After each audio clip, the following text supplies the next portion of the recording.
Hey, how you doing, YouTube boxing fans and everyone alike? EJ Boxing Live, another hangout here with some of the greatest channels here on YouTube.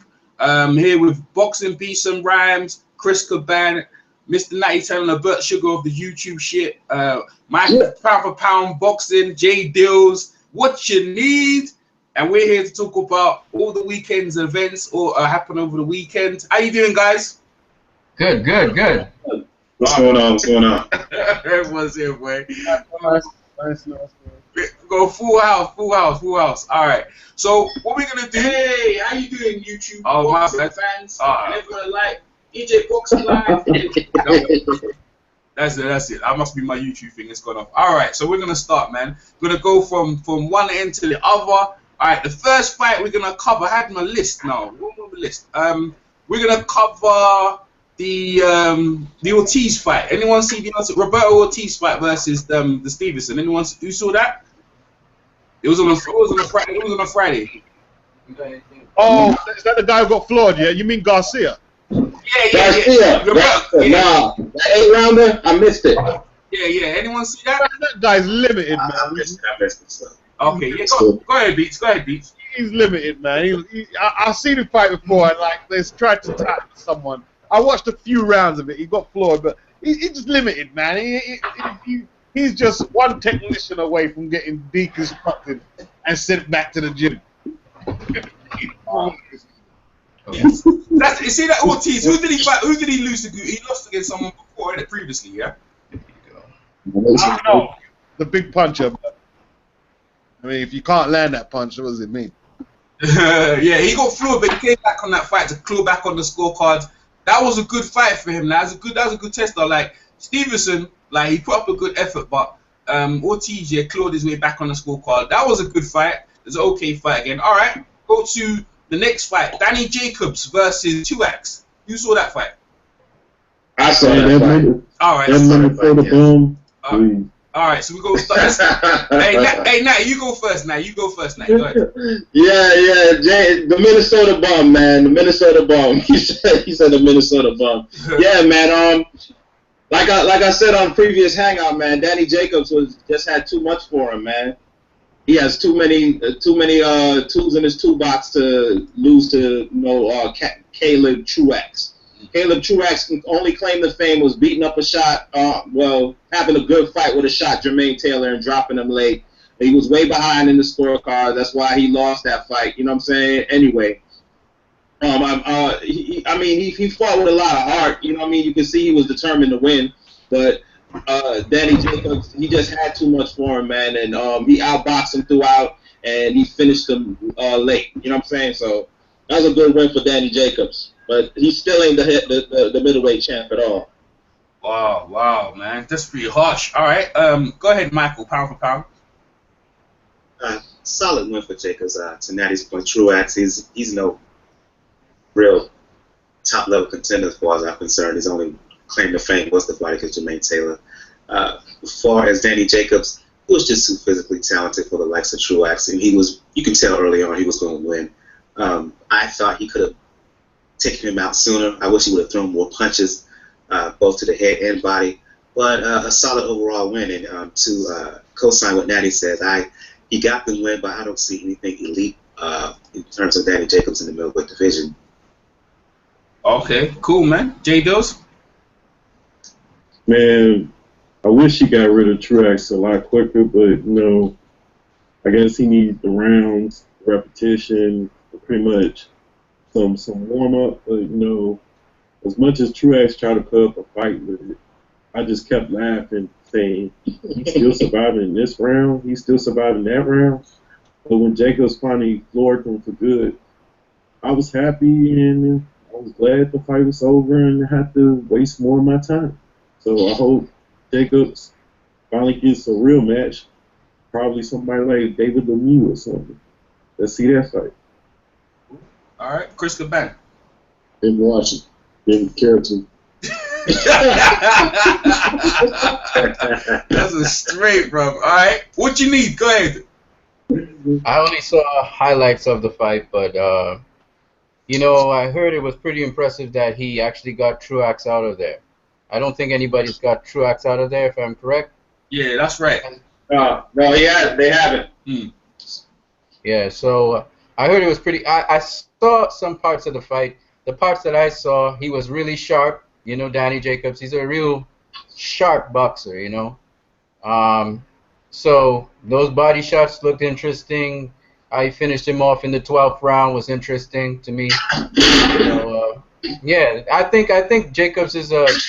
Natty, you need to mute yourself, man. We can hear everything, yeah. Natty. All right, hold on. Yeah, go ahead. What do you need? Go ahead.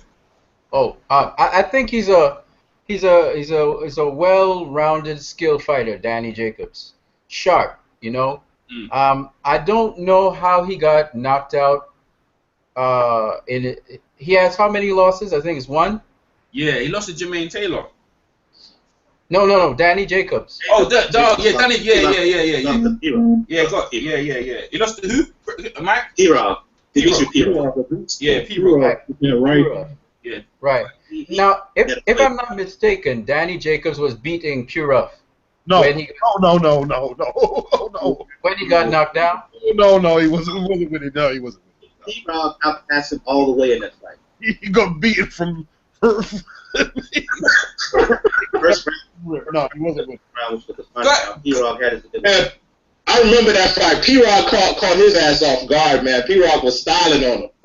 He thought he was going to be the typical, European straight-up fighter.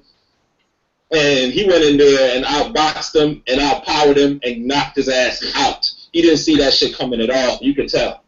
Wow. He was training at the gym. He adopted some of that style in the fight. Oh shit. Oh damn. So- All right. Go ahead. so- Go ahead. So if I'm not mistaken, he underestimated Purov. No, Yeah. Eric was just too good for it. He didn't underestimate anything. He was just too good for it. Go ahead. What you need? Finish off what you're saying, bro. Before everyone keep jumping on them. Come on, bro. Go ahead. Finish off. Okay, well, I don't know too much about Danny Jacobs. I have to go check him out, really. But from what I saw, he was impressive in terms of the little bits I saw. I didn't watch that fight yet. I could tell you about Klitschko versus. Nah, we're going in sequence. So like. Yeah, but what I could tell you is from what I saw of Danny Jacobs, I saw him beat another guy to get the title, the world title, the regular belt. Yeah. And he's really, really sharp. That's the thing I like about him. He's really sharp with his punches. You know, very sharp. You know, he's reasonably good defensively as well. You know, he gets hit, but he has a reasonably good defense. So, you know, I'm somewhat impressed by him because, I mean, his competition isn't elite competition, but with the competition that he's dealt with, he dealt with them decisively, and you could tell who was the winner of a fight. You could tell, okay, clearly he's the winner here. So only 2 fights I've ever seen of him. That was the one where he won his regular title, and the other one. I only got glimpses of this Truax fight, so. Okay. Cool. All right. Boxing beats. Go ahead, man. Well, Jacobs has talent. He has talent. His problem is, though, you see, if you're a boxer, what boxers are not realizing now is that boxing, you know, like they're trying to hide away from boxing because it's a dangerous sport, but that's what it is. And if you don't test your threshold, then there's no way you can go into a fight with Golovkin with any confidence. He's not testing his threshold. Jared Fletcher and Caleb Truax are the worst fucking title fights, successive bombs at title level. So I can't see the point of that. And I think he has some skills. I think he finished the guy well. He has the capability to fight stronger opposition and do well. But he's just not going to he's not going to test himself. He can't live off this miracle man thing. Look, we understand personal struggles. Yeah, you came from cancer. We understand that's a massive achievement just to get back in the ring alone. But we're talking about world-class boxing here, man-to-man rankings, and that's what we're basing it on. And right now, he needs to step his levels up. He needs a significant fight, and I don't see why Heyman isn't making Quillen versus Jacobs or something. That's his godson. He ain't really want to get on his godson like that. That's his godson. Yeah, I hear that. I hear that. But I'm not impressed with the opposition. I'm impressed with the performance. He looked good. I thought he looked good. You know, like Truex can punch quite hard. He can punch. He's not elite. And what I like is that when I think he realized that, man, this is a low-ranked title challenger. And when he realized that, he really went for the stoppage. He really went for it. You know, he could have just coasted out, but he went for it and he banged him over. I like the left hook that got him in trouble. That was a serious punch, man. Serious punch. So I've got mixed feelings on it, man. I think he severely needs to step up his opposition because I don't want to hog up the time. Like when I used to play, how many times as you want, man? You burn, you burn, man. Yeah. When I used to play football in school, like we had a new guy who was taking a football team over, Mr. Ty, and he used to coach semi-professional football, like Bishop, is it Stortford and teams like that. And he used to tell us, you know what he done? He stopped us playing football in the playground if we was in the football team. He stopped us playing.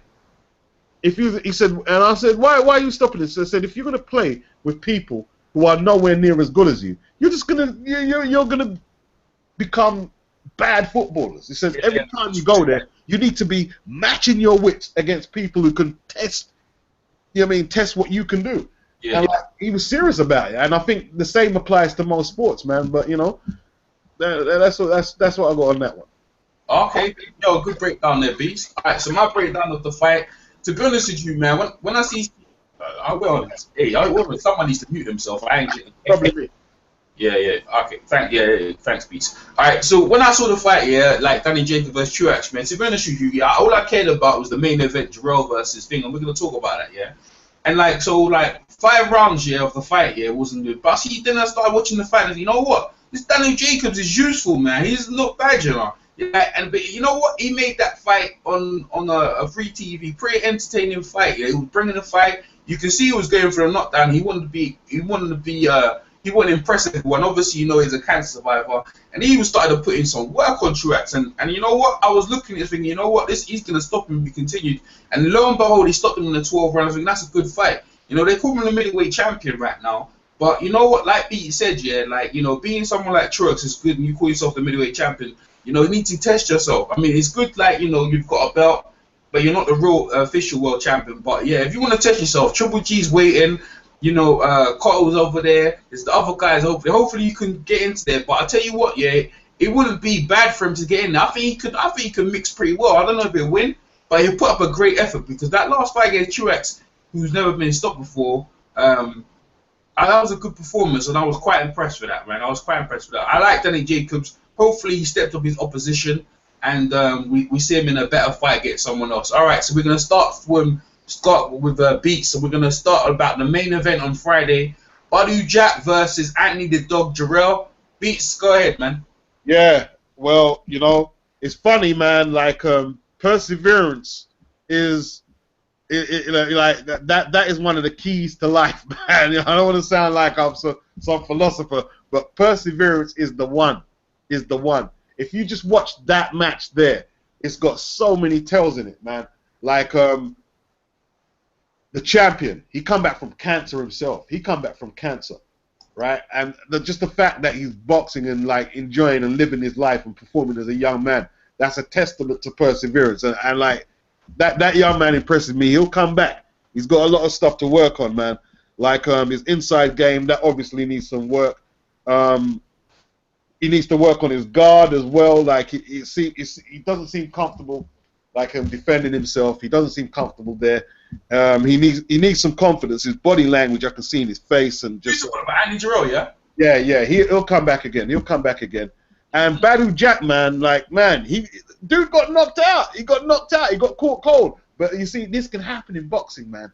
Like we have the most cynical generation of people watching boxing. Like, you get tapped on the chin. Oh, you must be a bum. No, you can get caught cold. Anyone can get caught cold. The man who steps out the boxing ring without getting knocked out just hasn't got hit with the right punch yet. That's all I can say, right?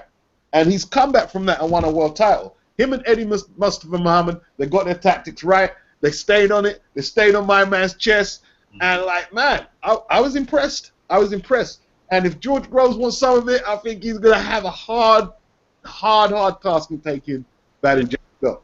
And like, you know, people like I said, it's perseverance. People remember when people were laughing at the money team. Remember? Oh yeah, Flame's got pure jokers around. He's got pure jokers. Yeah, they, like, you know, they're just leeching off Floyd. Nah, man's earning their keep, bro.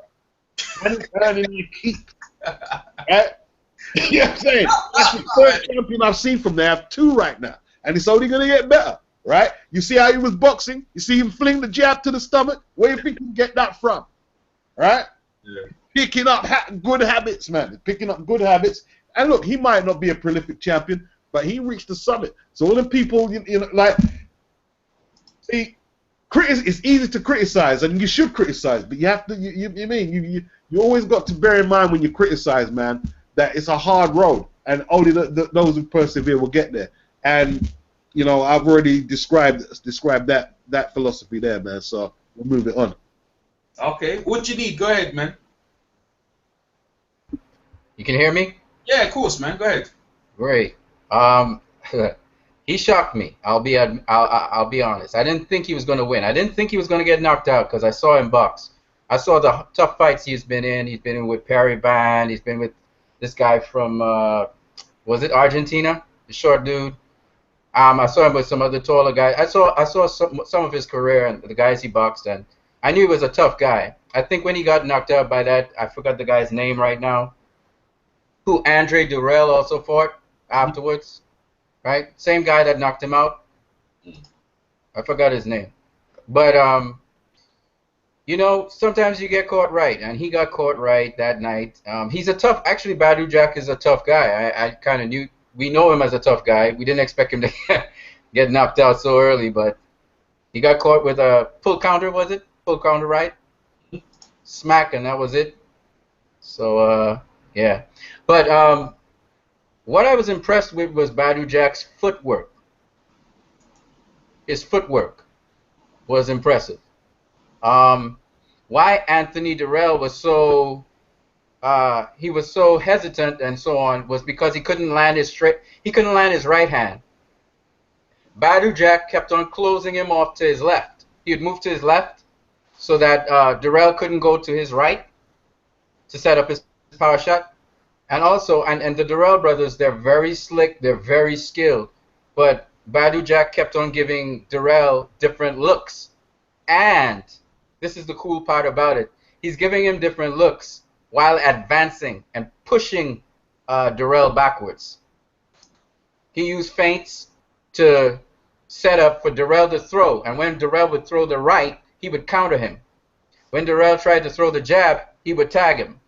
And then he started to land those right leads to the body, and then he'd mix it up from the body to the head, and then he would throw the jab as well with Durrell. So Durrell didn't know what was going to come at him, so he was kind of hesitant. He didn't know if he was going to get hit with the overhand right or if he was going to be hit to the stomach. He didn't know. So you see Durrell leaning back, and he's kind of watching this guy. He thought he would have been coming out, putting the pressure on Badou Jack. And Jack flips the script on him and is actually walking him down throughout the fight. You know? And he's walking him down smartly. So I really enjoyed the fight. Badou Jack showed me a set of skills that Anthony Durrell knew nothing about. He knew nothing about what was going on in there. And he was confused. So that's what you were looking at, a confused Anthony Durrell. While Badou Jack was just doing his thing, Eddie Mustafa said that they were going to do that. They were going to cut him off, keep him from going to his right, because Jack would be to his left. Jack would move to his left, to the right of Anthony Durrell, and cut him off because Durrell needs to land that right. And I love the high guard that Badou Jack used, again, to buffer those shots to the head.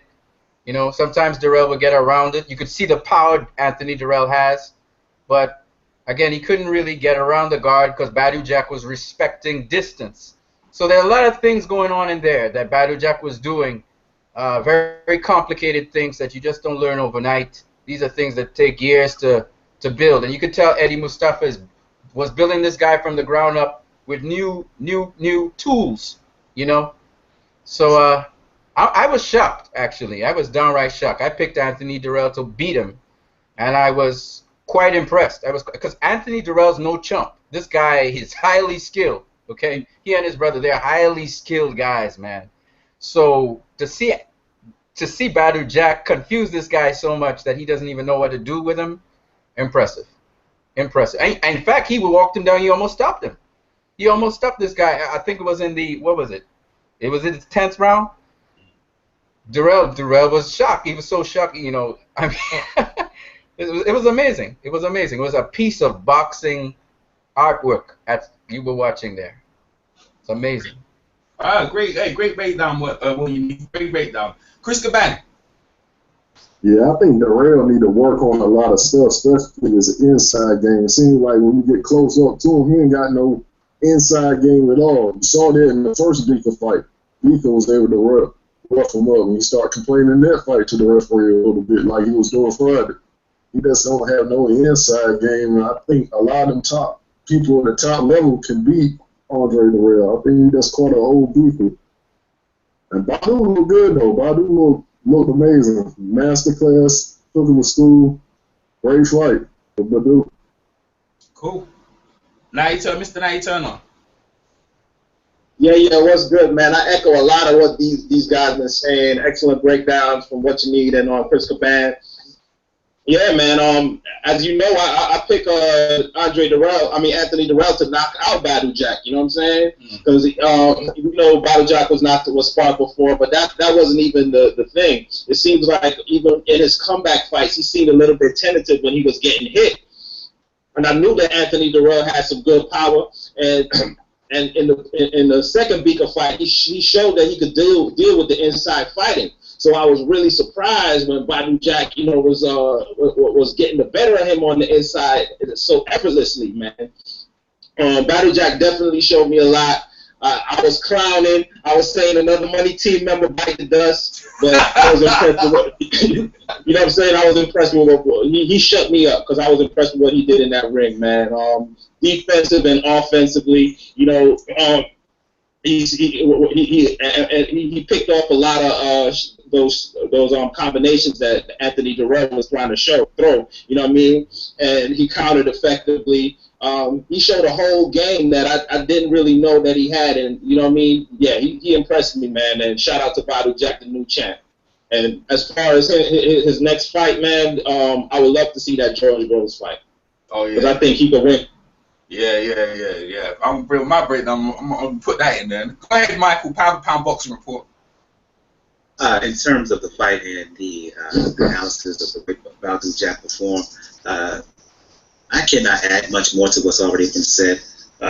I, like Natty Turner, I picked Anthony Dirrell to win because I just thought that skill-wise, I didn't think Badou Jack could bring anything to the table that was much greater than what Anthony Dirrell brought to the table. But I got egg on my face right now because Badou Jack, he performed very well.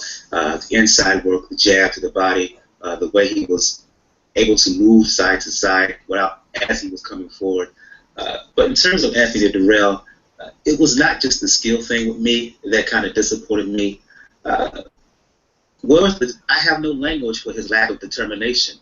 When he started complaining in round 6 or 7, you knew the fight was over from there.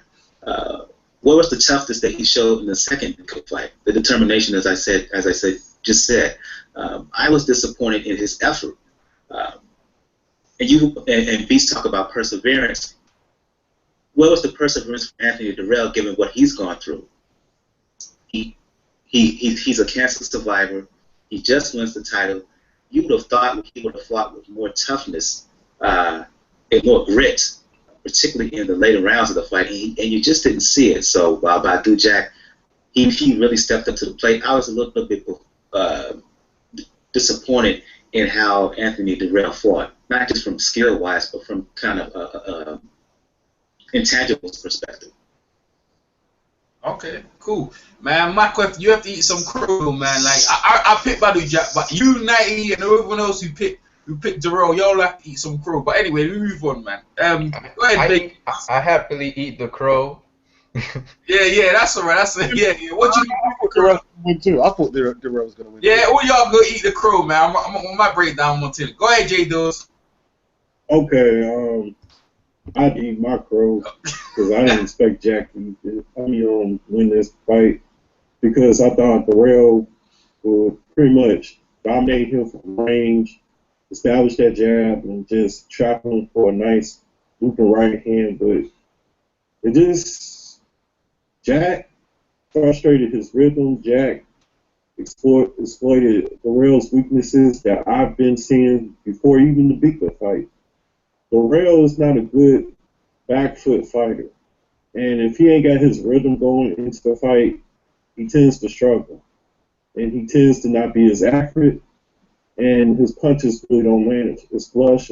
They're probably going to hit the mitts or something. And I think sometimes he got a stamina issue too. So if you go on the inside and you could have your way from time to time, the intensity that he likes to bring will not come out. And if it's not going his way, he tends to mentally break down. And like one of the commentators just said, he tends to get frustrated. Mm.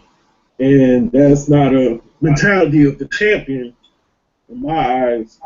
I'm talking about like this goes beyond this fight. It goes to the Bika fight and sometimes to other fights. But my main issue with Darrell is just pretty much he needs to work on his inside game. He needs to work on pretty much his timing. Need to work better with his back foot game and pretty much mix it up a little bit more and stop being predictable, stop waiting for the counter. Sometimes use his feints to his advantage and box somebody. And I gotta give it to Jack. He's a fun fighter to watch. He's improved. He's versatile inside, mid-range.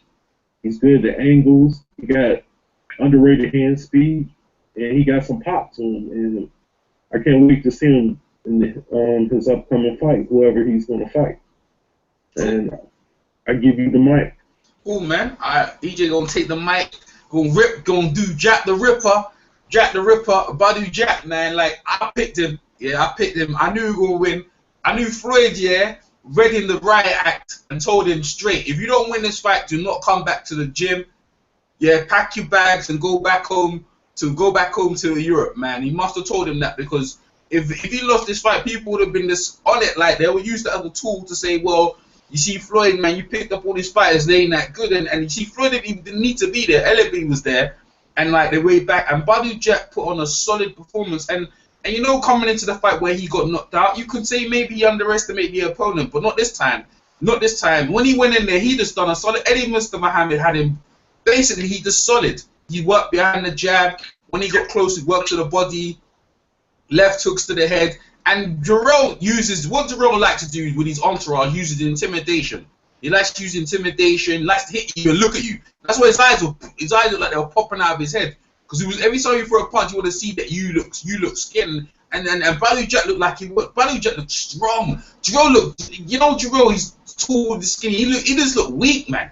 He looked weak, man. Every time you hit him, Darrell looked like he was doomed up, bro. And when he realized he couldn't intimidate him, he didn't know what was going on. He looked like the guy, after Darrell won the title, he looked like he was partying all night long, boy. He looked like he was having a great time. He just won the title. And it happens to a lot of champions who get caught off guard.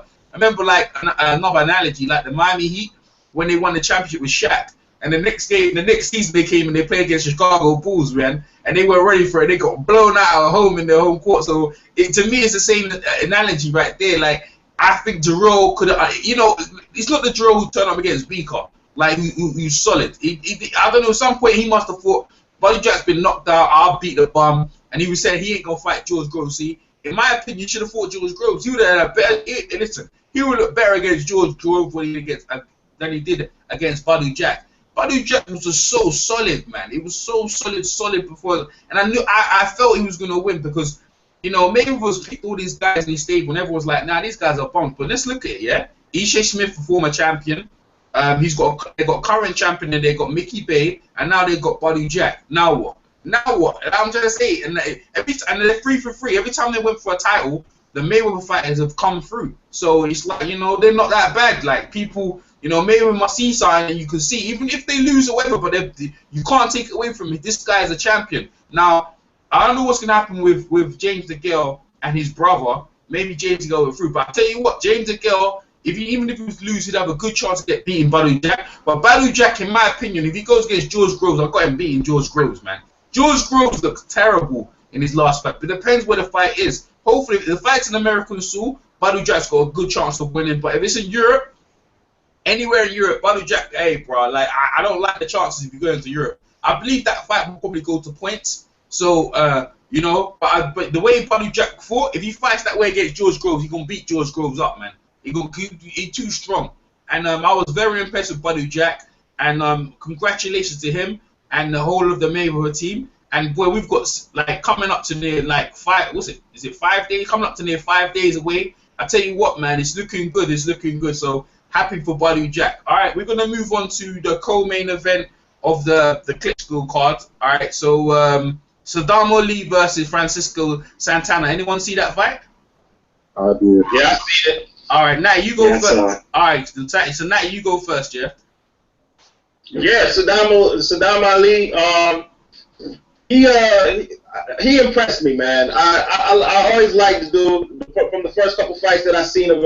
I thought he had real good boxing skills, and this guy who he was in with, he was way more talented than the dude, but the dude had will and determination, man, and he really pushed Ali to fight hard, and it was a hard-fought victory, and I think that Ali won it decisively. Okay, good, man. J. Dills? I concur with Blackbird Sugar. Pretty much, you know, Ali performed well, but so did Santana. It was just, you know, one of those pick'em fights, but I just say I was impressed. I was impressed how Ali handled the adversity, and I just want to see him fight another contender. But Santana, I like to see him fight again, and that was a good, solid match for us to see what Saddam Ali was made of since the Bragu fight. And I pass the mic to whoever wants the mic. Mike, go ahead, Mike. Real nice win for Saddam Ali. When I was talking about this fight on my show, I saw Santana, and I thought he could give Ali a fight. He gave him a tough scrap because Santana, he was an improving fighter. I like the jab, I like the movement, I like the toughness that Ali showed against a guy who outweighed him by 14 pounds. So solid win. Where Ali goes from here, I don't know. I wouldn't be mad personally if he was to get a title shot the next 6 months to a year. But the train keeps rolling for Saddam Ali, who I think is an improving fighter. Really nice win for him. Cool. All right. Anyone else? See that fight? Yeah. Chris, go ahead, Chris. Yeah, I like the fight. I thought it was a good, solid win. The dude tested him a little bit. Ali could take a pretty good punch too. And he just put on a master display of boxing, outboxed him. I love his jab, good foot movement, hard to hit. I like the kid. I'm ready to see him fight. See him fight another contender. Cool. Boxing beats and Rams. Beats. Can't hear you if you're there. What you need? Can you hear me? Yeah, I can hear you. Go ahead. Well, I just watched highlights. I didn't watch the whole fight, so I wouldn't really have an honest opinion. My opinion is just basically, from what I saw, it seemed like a skilled boxing match. I may be wrong, but from what I saw, they were landing some uppercuts and some nice shots with leverage. I think Saddam Ali, from what I saw, he seemed to have the upper hand most of the time in the fight. I thought it was a fair fight. I don't think it was a draw in any way. Some people think it was a draw. I don't think it was a draw. I thought Ali won that fight hands down. But I thought that Santana pushed him. That's what I saw. Okay. Yeah, I didn't see it, if you can hear me. Yeah, you see it? Yeah, I can hear you. I can hear you. Yeah, no, I didn't see it. You didn't see it? How come your voice sounds so low, bro? I don't know. Oh, you sound like you're far away, man. Look like you're on holiday. You sound like you're on holiday over there. All right, man. All right, we're gonna go to the main event. So we're gonna start with you, Beats. What we're gonna do, right? I'm gonna bring the stats up, yeah, to just to let you know, right? I had Jennings winning, and I think Jennings won the fight. But just to show you, you know, I'm gonna bring up my stats thing because right, just to let you guys know. I don't know if you guys know the stats, so Beats is gonna go first, right? And so But when you gotta read the stats, cause we can't see. nah, you'll see. Nah, yeah. All right, fair enough. All right, so landed, yeah, for Klitschko. Total is a power punches. This is power punches, yeah. Klitschko landed 52, yeah. Brian Jennings landed 94, yeah. Klitschko threw 162. Jennings threw 285. Percentage, yeah, 32% for Klitschko. Percentage for Jennings, 33%. Beats, boxing, beats and rhymes. You go first, my brother. Yeah. See, when they say power punches, they're just talking about the actual technical term of the punch thrown, hook or whatever. But if you're talking about power punches landed, I mean, like the straight right by Klitschko was often more accurate than I see Jennings land a good left hook that stunned Klitschko. But you know, I'm gonna flip it, man. I'm gonna flip it a little. Jennings' performance, in hindsight, people have been giving him credit for it, but I'll actually say it was a bad performance. It was a bad performance. Bad performance for Jennings. Yeah, it was. I mean, the only reason we're giving Jennings credit is because most of Vlad's opponents have just fell foul to him, holding and pushing down on the net. They went out in 2 rounds and they haven't competed. Just because a man competed, where it actually elevated his performance. But the fact is, man, when you look at Jennings' challenge, this is a heavyweight title challenge, man. I see Dempsey trying to kill Jess Willard in that ring. I see Muhammad Ali just dazzle Sonny Liston when Sonny Liston was the most feared man in boxing, you know. I see George Foreman lift the man off the floor with uppercuts, man. I see Tyson destroy Berbick. Someone needs to mute while Boris.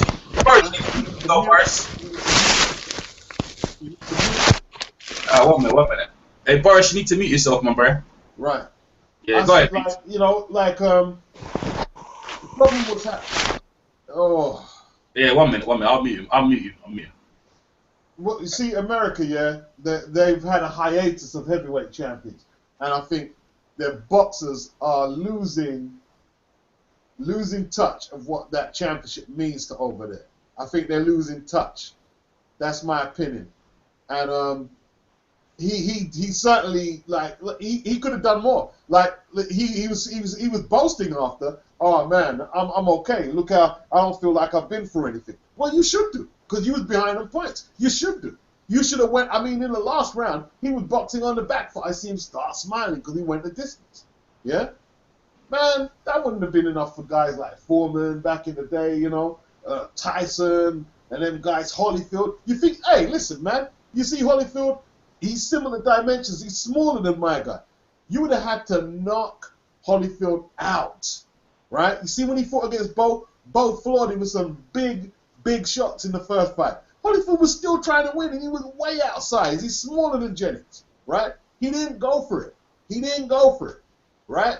And it's funny, you know, Klitschko's walking around like he lost, right? When people are forgetting, it was Jennings who wanted the title. All Vlad had to do was hold on to his belt, right? People are criticizing Vlad's performance. He had the fight won. Why should he do more? He's traveled on the man's home territory, right? He's like, why should he do more? Why is it everyone thinks Vlad had to go up there and throw a million punches and stretch your thing? Nah, that's you to come do that. I'm the champion. I've already done enough already on the scorecards, you know? So I think Vlad performed well. I think he performed well. Look, don't get me wrong. Look, let me be straight. Jennings performed well, but I'm just flipping the scenario a little. I'm just giving everyone a different take on it to look at. Like Vlad performed very well, man. This guy's unbeaten. Jennings is unbeaten. Big long reach. You know, you can see he's in great shape. He's brolic. He's in shape. He's fast. He had good footwork as well, right? And see, like me and D-Star was dialoguing on my channel, and people don't realize, man, about heavyweight boxing, because we're seeing Floyd's and Rigos and Sergio Martinez's and guys like Lara gracefully moving around the ring. These guys are big guys, and they're moving around the ring fairly well. And, you know, they're mobile and throwing a lot of shots. It was a decent fight, man. And listen, man. See all these people saying that like Vlad is easy to knock over. You've got to be out of your mind about one punch will knock Vlad over. When Vlad was getting knocked over, it was a confidence thing, right? It was a confidence thing. He wasn't sure if he had the stamina. He wasn't sure about his chin. You've got to be out of your mind that someone's just gonna. I'm not saying he can't be beaten. Anyone can be beaten. But anyone who just thinks, we can just roll over Vlad, you're kidding yourself. Kidding yourself. But, you know, I'll let everyone else come in, man. Yeah, good job, Beats. Good job, man. Good job. You know what? I think, it's part to do with the referee, how that fight ended, that fight looked that way, because if Vlad would have continued, it would have liked to lean on him a bit more, but that's just my take on it. Boris, happy to have you over on the EJ Boxing Hangout. How you doing, my brother? Boris! You muted him. Yeah, oh, yeah. I can hear you. How you doing, my friend? You right? Well, I guess he's not there. All right, moving on. What do you need? Right. Well, let me just make this abundantly clear. For those people who didn't watch the fight, or if you have, I think what's going on is a syndrome where one guy, he put up a performance greater than some other guys. So people have blown it way out of proportion. So that anybody who didn't see that Klitschko dominated this fight, well, okay. Maybe you're influenced by what you saw Jennings do. But what I saw Jennings do was he was using what we call the peekaboo, high guard, and he was moving on the outside of Jennings, the outside of Klitschko, and Klitschko was walking him down, but he wouldn't reach for Jennings, you know? And his jab was so educated that every time Jennings tried to rush in, he met the jab. And when Jennings tried to, because Jennings had to come in low, you see, he had a good reach, but he could only hit the body. So he would jab to the body or land a right hook to Klitschko's spleen. Okay. Now he would come over the top with the overhand right? So he would come in as quickly as he could. But you know what Klitschko was doing? And this is why I don't know what people see. Klitschko was establishing distance. So every time Jennings looked to come in, Klitschko would just move back and then pivot. And then you would see him put his hand on Jennings' head and hook him. But he's really head controlling him to make sure he stays a certain distance away from him. I'm going to tell you this. When I saw Sultan Ibragimov fight Klitschko, I knew no small man is going to beat this big man. Okay? And I'm going to make a categorical statement. No one beats Vladimir Klitschko. No one. Not Deontay Wilder, not Tyson Fury. I'm making a categorical statement. No one. David Haye tried. Right? Didn't he? This burn, bro. If you want people to go in on you, I'll go in on you, but I think you should just finish what you're saying, bro. Okay, I'm telling you, no one's beating Vladimir Klitschko. I'm also saying no one beats Kovalev. No one beats Mayweather. No one beats Rigo. These are guys who are way above the level of the competition out there right now. They've been training. These guys, they train all year round. They don't train for a fight. They just perfect their craft and get ready for a fight. These guys train all the time. Okay? So it's not an if or but about trying to beat Klitschko. This guy prepares for any situation. Now, I hear a lot of people talk about Klitschko holds a lot. Okay? Or he hugs or whatever. Now, yes, the referee was by Jennings' team, they made the point that, hey, don't let this guy hold. So the referee was warning Klitschko a lot in the fight. But you have to understand, he was warning him, but it's not that he was holding anything. It was that before he could go into a hold, the ref, preemptive, to keep the guy from doing a certain thing, he would let you know, right? Eventually, the ref did take away a point in the 10th round, but Klitschko was doing a number of different types of tying up, holding, clenching, all these different techniques. But I want to just say this. I don't think anybody beats Vladimir Klitschko. Some people think Deontay Wilder could. Good luck to them. They think Tyson Fury could. Good luck to them. I'm just being plain honest. Okay? When I watched that fight, I looked at Jennings. He was always at a long shot. He landed some good body punches, okay, but they were few and far between. If he landed body punches so much, why wasn't Klitschko tired? Why wasn't he beaten up? There's nothing on Klitschko either, okay? So what I would say is Jennings did his best, okay? His best wasn't good enough. Your punch stats show anything but a jab, but we also know you left out stuff in your punch stats. We all know Klitschko out-jabbed Brian Jennings because that's his tool, that's his major tool, and that Klitschko fights like Emmanuel Stewart has trained him to. He fights like you know another guy who fights like Klitschko? His name, he's from Britain. Everybody knows his name. Lennox Lewis. Okay? Lennox Lewis fought the very same way Klitschko fights. Okay? He fights like a tall man. He doesn't go beyond his lead foot. Okay? So there's no way a guy like Jennings was going to hit Klitschko. Jennings has to come from low to high. Once Jennings is coming from low to high, because he has to punch upwards. Even though he has a longer reach, he has to punch upwards. You get what I'm saying? So he's already on an uphill climb. All Klitschko has to do, if he throws a jab, he knocks the jab down. If Jennings tries to come in on the inside, Klitschko knocks him down. You get what I'm saying? So while it looks easy and it looks simple to say, oh, I'm going to get on the inside of Klitschko because he doesn't have an inside game, it's a tough task you have, because once, even if you work your way into the inside, he can tie you up or he can press you down with his lead hand. You get what I'm saying? He can knock your hand down as well with his lead hand. So it's very difficult, if you understand what I'm saying, with the angles in boxing. It's very difficult to get past. He's so long as well that it's very difficult. By the time you reach on the inside, he's already got his hand into position to prevent you from doing anything. You see what I'm saying? So that's why I said no, and he's very skilled at using his lead hand. His lead hand is the key. And then he follows up with a straight right behind the lead hand. Credit to Jennings on being an elusive target. Wonderful upper body movement. You know, he's staying outside of the true line all the time. He's moving laterally very nicely, and that's where he could get the openings to throw the jab every now and then to the pit down low. He can't throw up top. So he's not going to win that war with Klitschko trying to out-jab him up top, right? So he knew he had to use what was available, which was the low shots to the body. When he got on the inside, he lands a couple arm punches to Klitschko's rib cage and to his, his organs. But other than that, he couldn't do much. It was like Sultan Ibragimov. This was like an orthodox version of Sultan Ibragimov. I was watching again. It's like Klitschko's met this before. All right? So that's my take on it. I don't think anybody beats Klitschko unless he lapses or something. The only times Klitschko has ever lost, I think, truly was to the southpaw Corey Sanders. That's it. Corey Sanders really messed him up. He came out early and really landed some shots.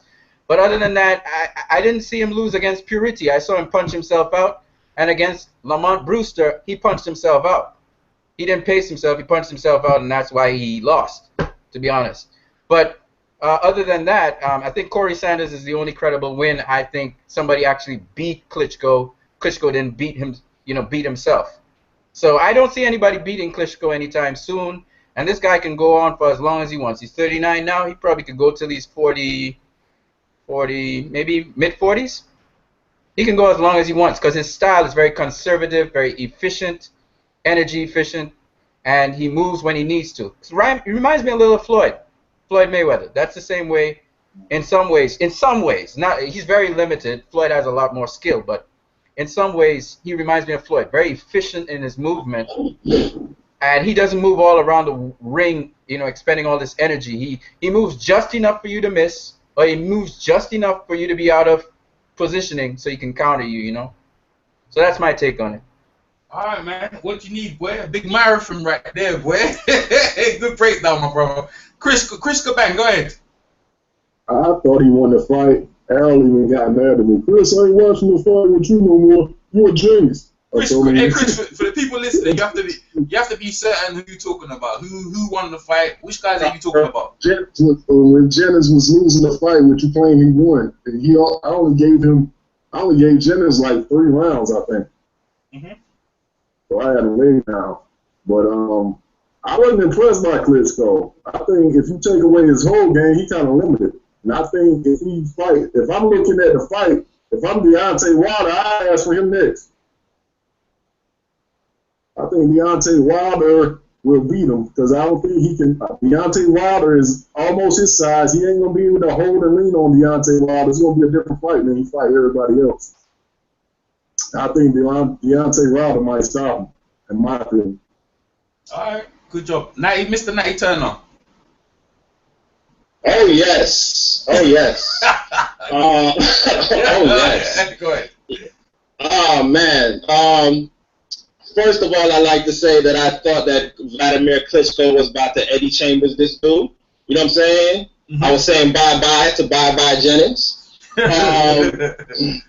But however, I had the fight scored 115-112 for Bryant Jennings. Yes, sir. Okay, yeah. I had him winning as well, Errol. So I'm on your side with this one, man. Yeah. As good as Klitschko's jab has been in the past, it wasn't nearly as effective in this fight. Jennings showed good defense, good head movement, and ability to get on the inside. And when he got on the inside, he let his hands go. He let his hands rip, not only with the body shots, but with uppercuts. Round one, a lot of people just automatically gave it to Klitschko, but what did actually Klitschko do in that round? I think in round one, Bryant Jennings was the more efficient fighter. Klitschko probably got rounds 2 through 5.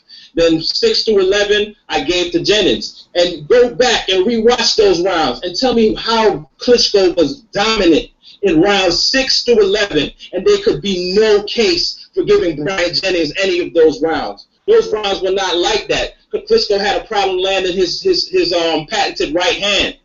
And he even talked about it himself at the end of the fight. You know what I mean? That right hand, it was hard getting by that high guard defense. Every now and then, he split the defense. I think it was 2 or 3 times I seen him actually split the defense and land that straight right hand cleanly. Most of his right hands were landed around the guard. You know what I mean? And the people who kind of who don't give credit for body shots are the ones who probably swayed to Klitschko, because as far as I was seeing, the more effective shots were being landed, even though they were to the body and not to the head, and they weren't as pretty. You know what I mean? Maybe that's the Mike McCollum fan in me. You know what I'm saying? I like when people go to the body and go to the body effectively. And if you don't think he was doing anything to the body, first of all, I heard a lot of those body shots through the television.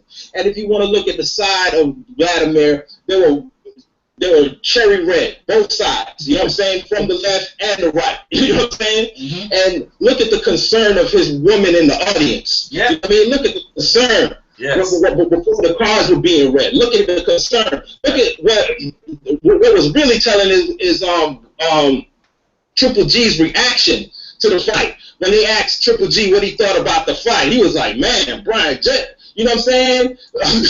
You could tell. You could tell that, and the way that Vladimir fought the 12th round, he fought the 12th round like the fight was in the balance. He looked uncomfortable throughout the fight, especially when the referee took away the holding from him. He did a lot of freaking holding, you know what I'm saying, and mauling. He tried to maul, but from what I see, Bryant Jennings didn't really complain about it. He used that as an asset to be on the inside and pound to Vladimir's stomach.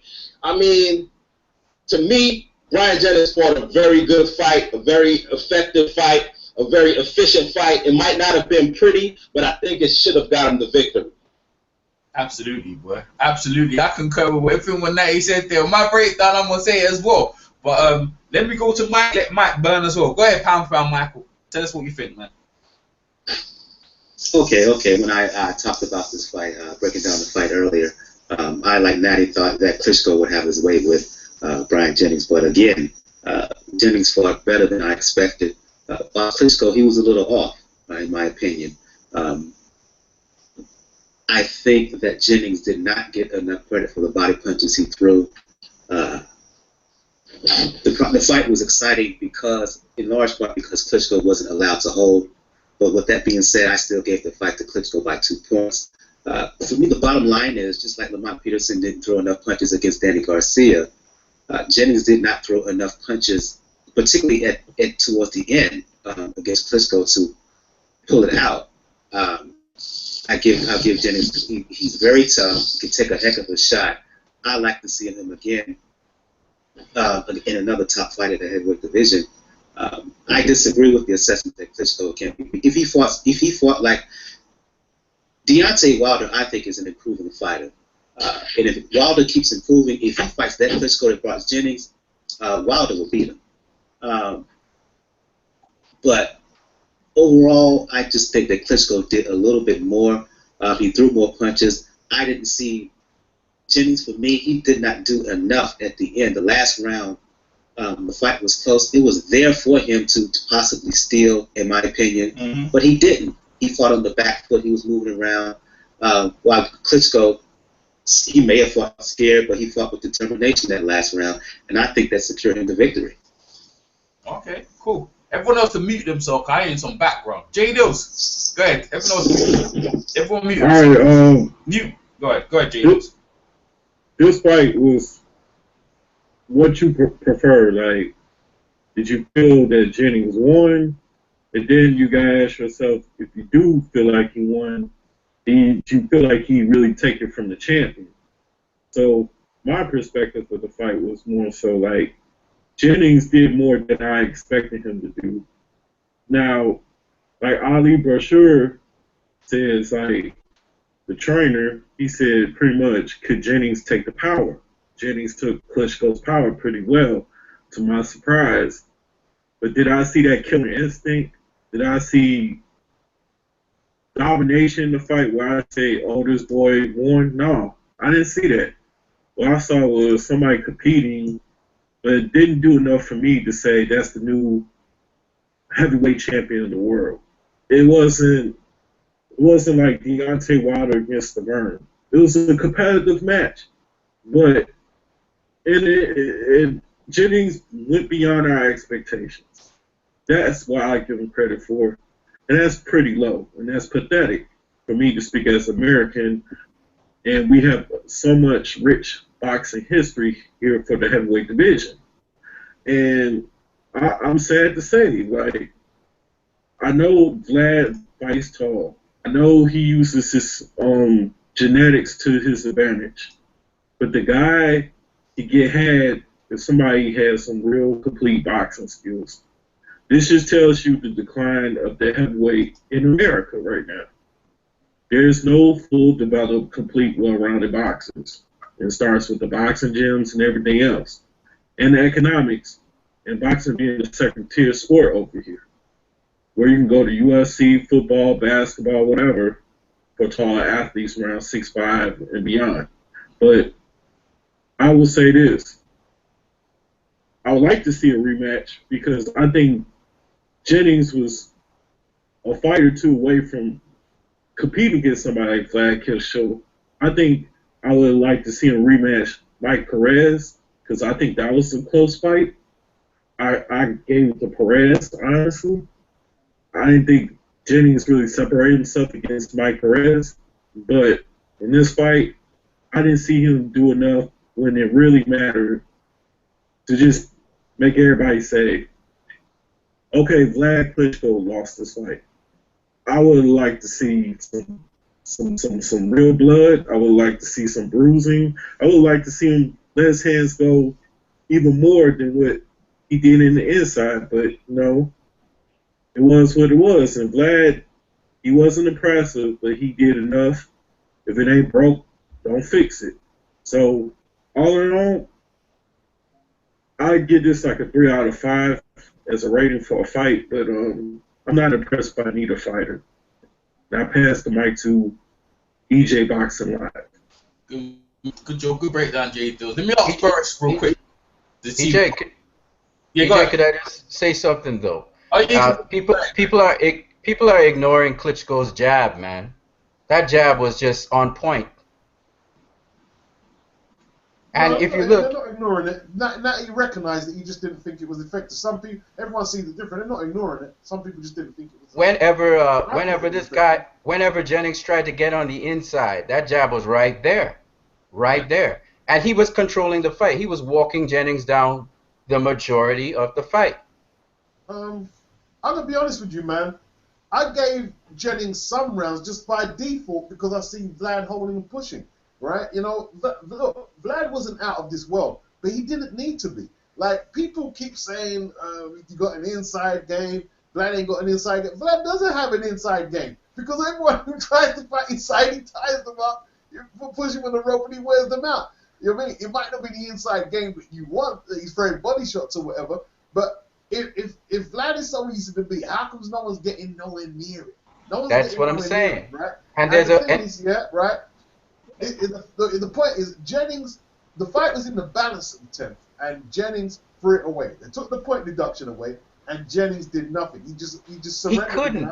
He was dancing around the place, you know. And he was dancing around the place, and he let it go, man. Sorry. You got it. What I'm saying is, Klitschko is a scientist. So when Jennings tried to go inside, when he thought he had an opening, he met that jab. Boop.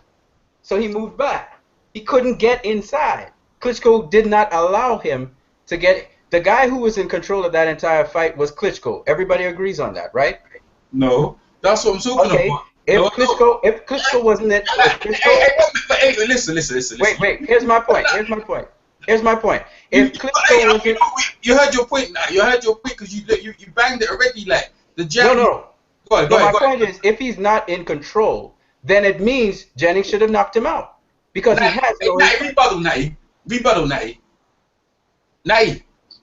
Yeah. Go ahead, rebuttal. Look, man, was not in control of the fight.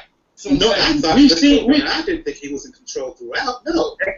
No, he was not. He was not. That jab was not effective. Come on, man. He was poking it out there, but he was flicking it for the most part. Even the commentators who were obviously rooting for Klitschko said the same damn thing. The jab was not landing like that. He was using the jab to keep Brian Jennings from coming on the inside. Because Brian Jennings would come on the inside at will. He would go on the back foot, and then he would attack suddenly. And Vladimir didn't know what to do with that. You know what I mean?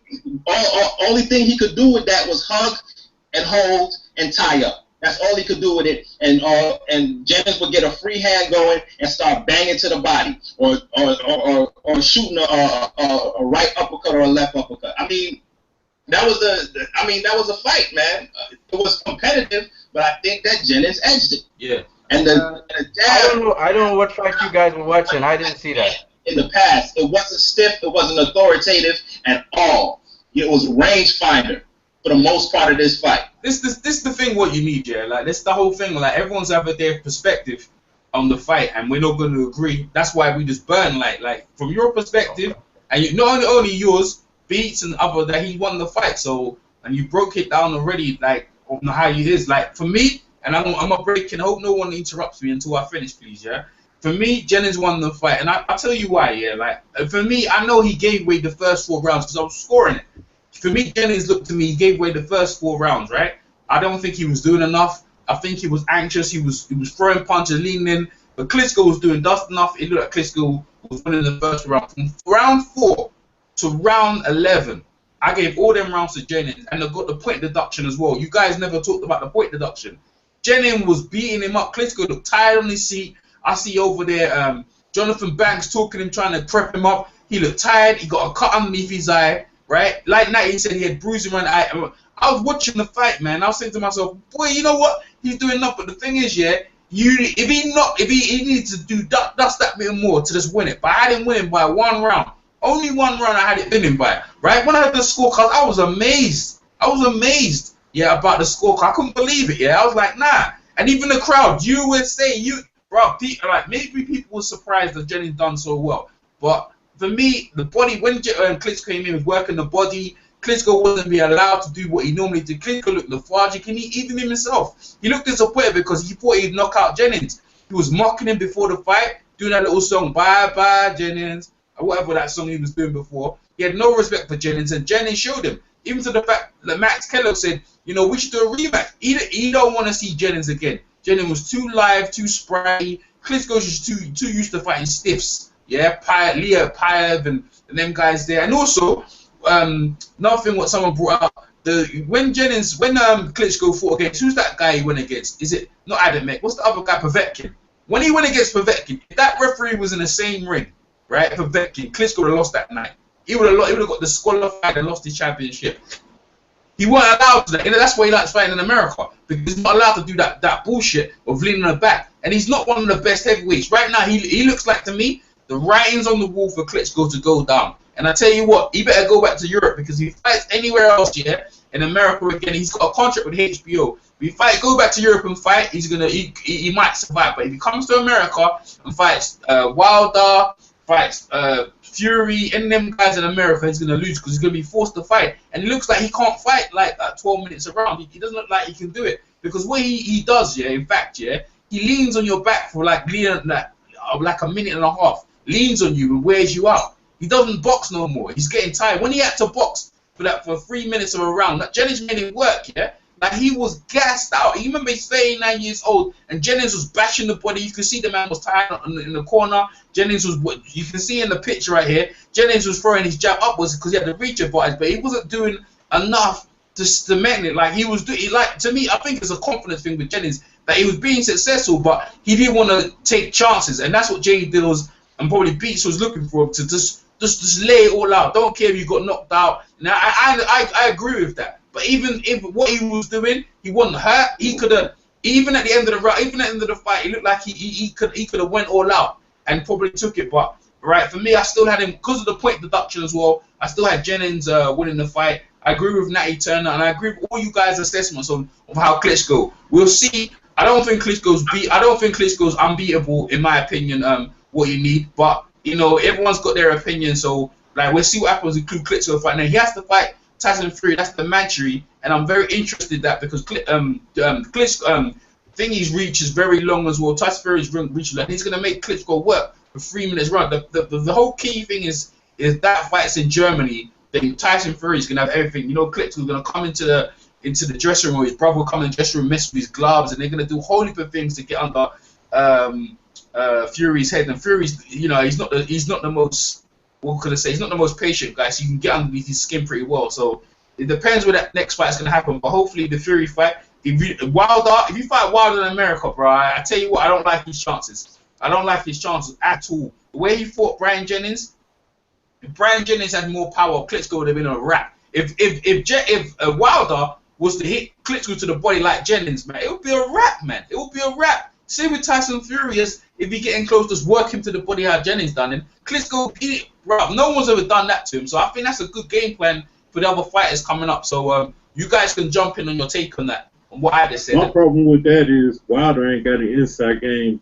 to talk about either. So. No, you're right. But I'm saying if he did do that, if he did done what Jennings done, I think he'd have a good chance of probably beating Klitschko, because he wouldn't. I'm telling you, I'm saying that Klitschko has an educated jab, and I'm telling you the reason why Jennings didn't come in is because he's going to meet that jab. And you guys just ignore what I'm saying when you say he got to have heart, and he's just got to walk into that jab. It wasn't the jab. It wasn't that, because Jennings, this is first Jennings' biggest competition, and he was not. And to be honest with you, it was the confidence factor. But you're saying he came right in at any time. No, he didn't come in at any time. That's not true. That's not true. Look at this. If you look at the stats, yeah, he landed more body. Klitschko didn't throw no body punches. So what did Klitschko land? Who the body punches? Didn't he outpoint him in jabs? He outpointed him in. Okay then. He outpointed. No. So we know the jab was effective, didn't we? All right, you're saying are you trying to tell me that Klitschko landed more jabs than Jennings landed body shots? Is that what you're telling me? Because that's not true. What I'm telling you is his jab was very effective in that fight. That's the only thing that held him. One sec. You got the stats for that, though? The stats is there. Yeah, the stats is there. What Klitschko landed? You're saying Jennings landed more body shots? I'm asking. Yeah, if Klitschko did land more jabs than Jennings landed body shots. Okay then. No, I'm saying Klitschko did not. Yeah. What's the stats on it? You got the stats to read. Yeah, I'm telling you what I was watching. The stats are there. Oh, all right. Yeah. No, but listen. On the stat string I brought up, yeah, it said power shots, right? So when Jennings was inside, he was throwing power shots to the body, and it shows you on the stats that he landed 94. Klitschko landed 54. He landed more power shots. That's not jab. Yeah, power shots on the jab. Pardon? We're talking about jab. Klitschko's jab, though. Well, all right. So where's your stats? Where's your stats saying otherwise then? No, that's exactly. No, hold on. Let me see. No. The burden of proof was on you because no. That's what I'm saying. Then you could come back. The burden of proof was on you because you said Jennings landed more body shots than Klitschko landed jabs, and I asked for the stats, and you didn't have them. I just told you the stats there. The stat shows he's landing more power shots, yeah. But you haven't got Klitschko's jabs. You haven't got the stats on his jabs. All right. So what you say? Okay. So the jab's not a power shot, is it? Yeah, but it's a scoring punch. The jab. So what are we talking about here? So you're listen. The burden's not on me as well, yeah. The burden's on you as well. So can you prove otherwise that what I'm saying is wrong? No, I don't need to because no. It was now 1 minute. I'm talking to what you need anyway, because what you need was addressing me anyway, right? So what you need, yeah, you can't. And again, it's opinion based, yeah, right? In my opinion, yeah, he landed more body shots, and the jab wasn't the one that won the fight for Klitschko anyway. Okay, your opinion. What you need, yeah, it wasn't the jab that won the fight for Klitschko either. It wasn't the jab that won the fight for Klitschko, yeah. It was a combination of rights, jabs, and combination of hooks. That's what won the fight for Klitschko, in your opinion. But for me, Jennings won the fight, so I'll leave it as that. Anyone else want to jump in on that? No, because all I was questioning, you said that you said it like a stat. The way you said it was like a stat. You said right. Okay, you did say your opinion, so I'll leave it. That's what I'm saying. That's what I said. Yeah, that's what I'm saying. I've done my opinion. Anyone else want to jump on that? Yeah, for me, the body punches, while Jennings landed more body punches, the overall work rate of Klitschko that carried the weight for me. Yeah. I mean, he threw like 170 more punches than Jennings because I got the total stats here, final punch stats here. Wait, 45. Yeah, where's the stat? Where's the picture? And he landed more punches. Yeah, Michael. At the end of the day, let him read it, Errol. Let him read it. He's got it there. No. What is the difference between the punch landed disparity? Michael. 1 minute, please. 1 minute. Michael, where's the page so I can bring it up on the screen so everyone can see? That's what I'm asking you. Yeah. Give me the link. Give me the link. Put the link in. Just go to. Just give me the link. No, give me the link. Just put the link in. Just hold on. EJ. Go ahead. I got the total stats here. I can read it out to you. Yeah, but I want to see them. I bring them on the screen so everyone can see as well. Because you know what I mean. Bring them on the screen. Put the link list there, and I'll bring it up on the screen so everyone can see as well. All right. But while I do that, I'll just read it out right now. While I get it to you. Total punches. Klitschko landed 144 of 545. Jennings landed 110 of 376. And I just think the overall work rate of Klitschko did it more. It pulled it at the end of the day. That's the difference for me for Klitschko. I just think that Jennings, as I said before, he had the fight in his hands. It's possibly still in the last round. He just didn't do the work. He fought too much in the back foot. He fought too negative for me. I just think that was the difference for me in the final round. Hey man, the results are there. Michael, give me the link then so I can put it on the screen. Michael, man. Give me the link. 1 second, EJ. Michael, how many jabs did Klitschko land? I just don't have the jabs. I just have the total punch stats. The total punch stats of every year. But I want to see the link. So okay, so how many punches he landed? Klitschko landed 144. Jennings landed 110. Okay, so he landed about the same amount of jabs as Jennings' body shots. Put it this way. You had 52 punches landed. 52 power punches landed, right? That's power punches. I just shared it to you with Skype, Jim. I just shared it to you. 52 power punches landed and about 6 body shots landed. That's okay. 58 punches, right? Okay. That's 58. Well, I guess they call it the body shots as punches, right? Yeah. So that's 52 power punches landed in total. That's body shots and head shots. So the rest of the total punches that he landed has to be jabs. Right. And the total amount is how much? And if you watch the fight, you know those jabs were not authoritative throughout the fight. There were a lot of flicking jabs that he was getting credit for. No, but my point is not that. My point is this. That jab kept Brian Jennings from coming in a lot of times. That's my point.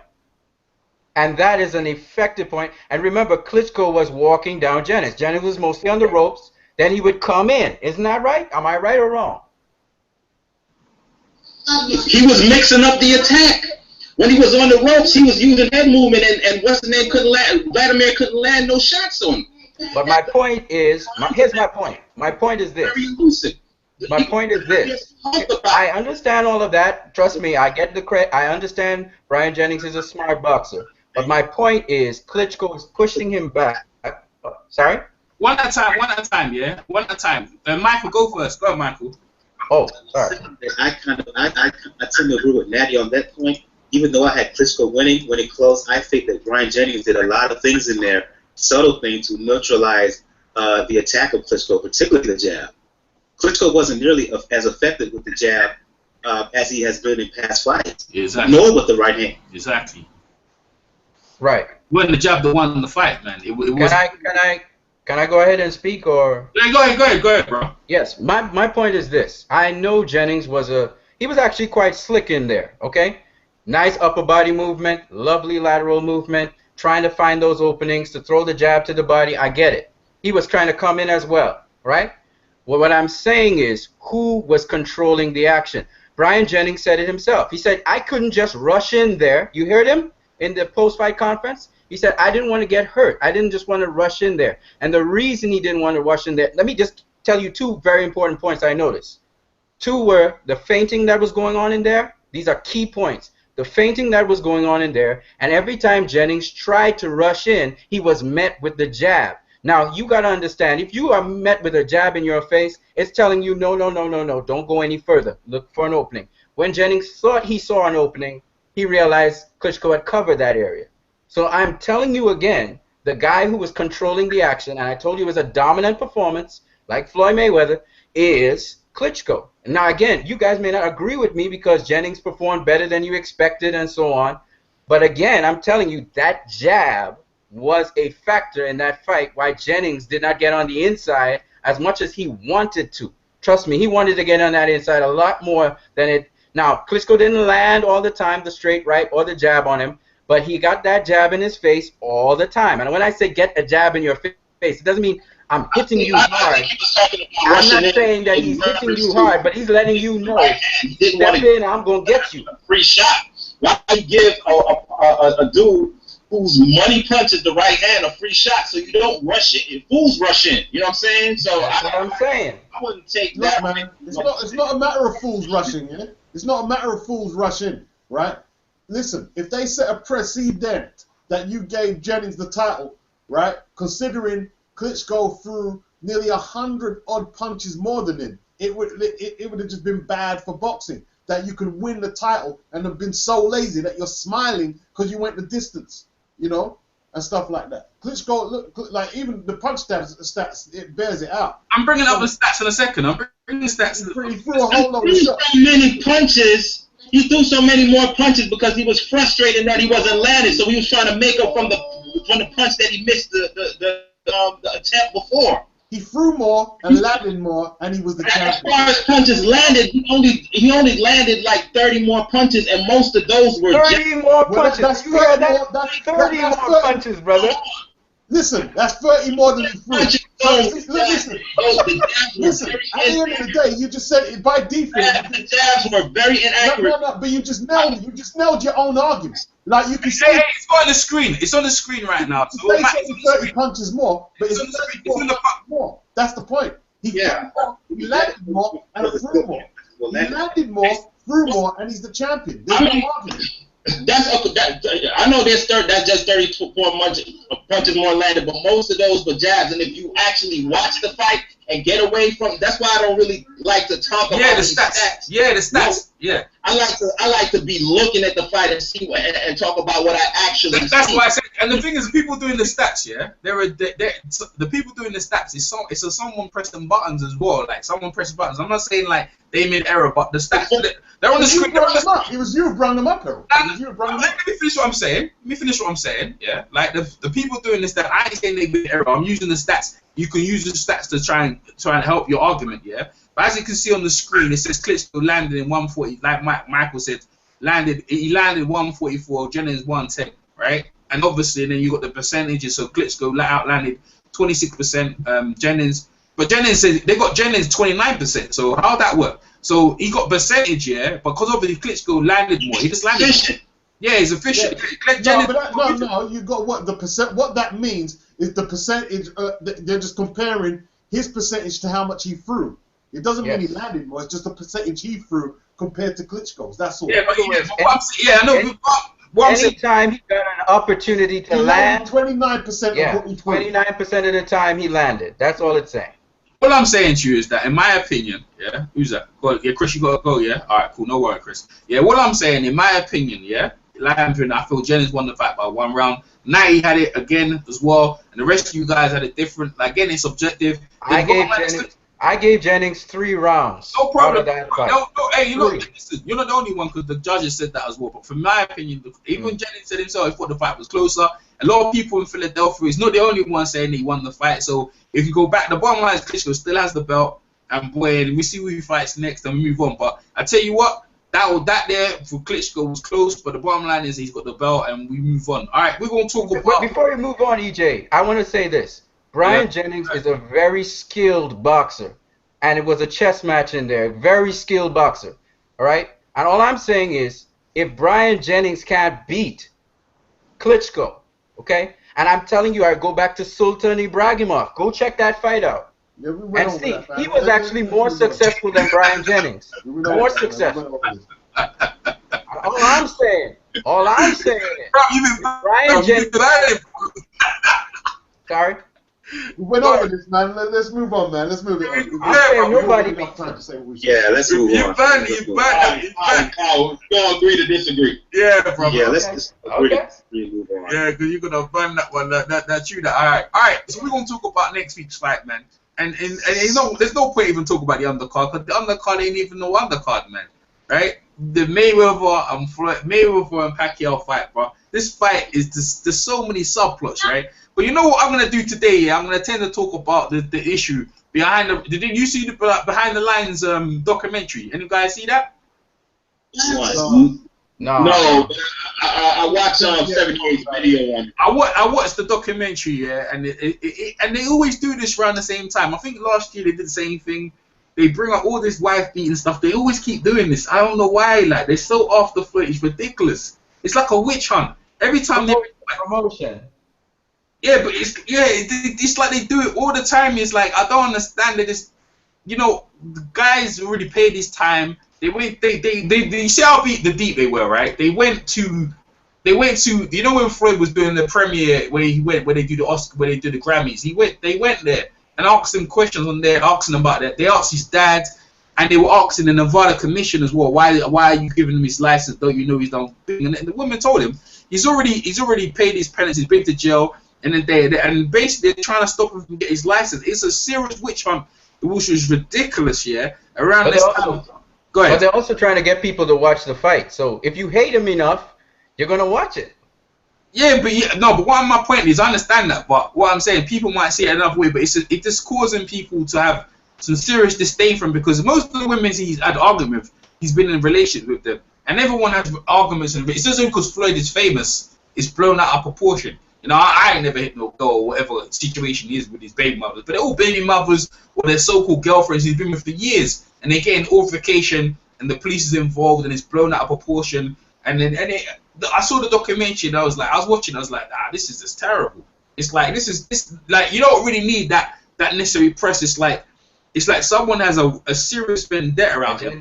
Yeah, agenda to try and tear the brother down. But anyone else want to comment on that? Behind the ropes? Anyone want to comment on that? Nah, not really. It's just negative and it's depressing. There's envy, jealousy. Look, man, I don't care who he is. You can unsub. I mean, you don't like seeing a black man make holy for money, all that power. Know your place, Negro. And it's just, that's what it is. Yeah? You don't like it, I said it, and I'll say it again tomorrow, and the day after that. Anyone else want to say something about it? For me, it is an issue. It can be an issue, but it's still an agenda at the same time. I mean, look, Floyd has a history there. We know the history. That's one of the reasons why I try to make the distinction between Floyd the fighter and Floyd the person. But it is what it is. It's part of him. For folks to report it, the timing can be kind of unsettling because it always happens around fight time. But it is an issue out there. It's part of the fighter, but it is what it is with boxing. How is it an issue? He's a boxer. He punches people in the face. How is it an issue? How is it an issue? Let me tell you something, man. I just want to say people in the face. He didn't come out and say he's going to raise anybody's children or look after anyone else's children, right? Sugar Ray Robinson was a known woman beater, no issue. But we celebrate him. You know what I'm saying? We celebrate him. All is forgiven, you know what I mean, because he gave us great fights. This man went to the man. Listen. I see Western countries. Hey! Everyone's talking at the same time. All right. I see politicians, Western politicians, blow little kids' fucking limbs off and blow people out their mud huts, right? And you want to tell me he slapped his baby mama and I'm supposed to listen to you people holding moral standards? Go suck something. You know what I mean? I said it. I'm not listening to it. I'm not even a bar of it. Right there, man. All of this moral outrage is just fake to me personally.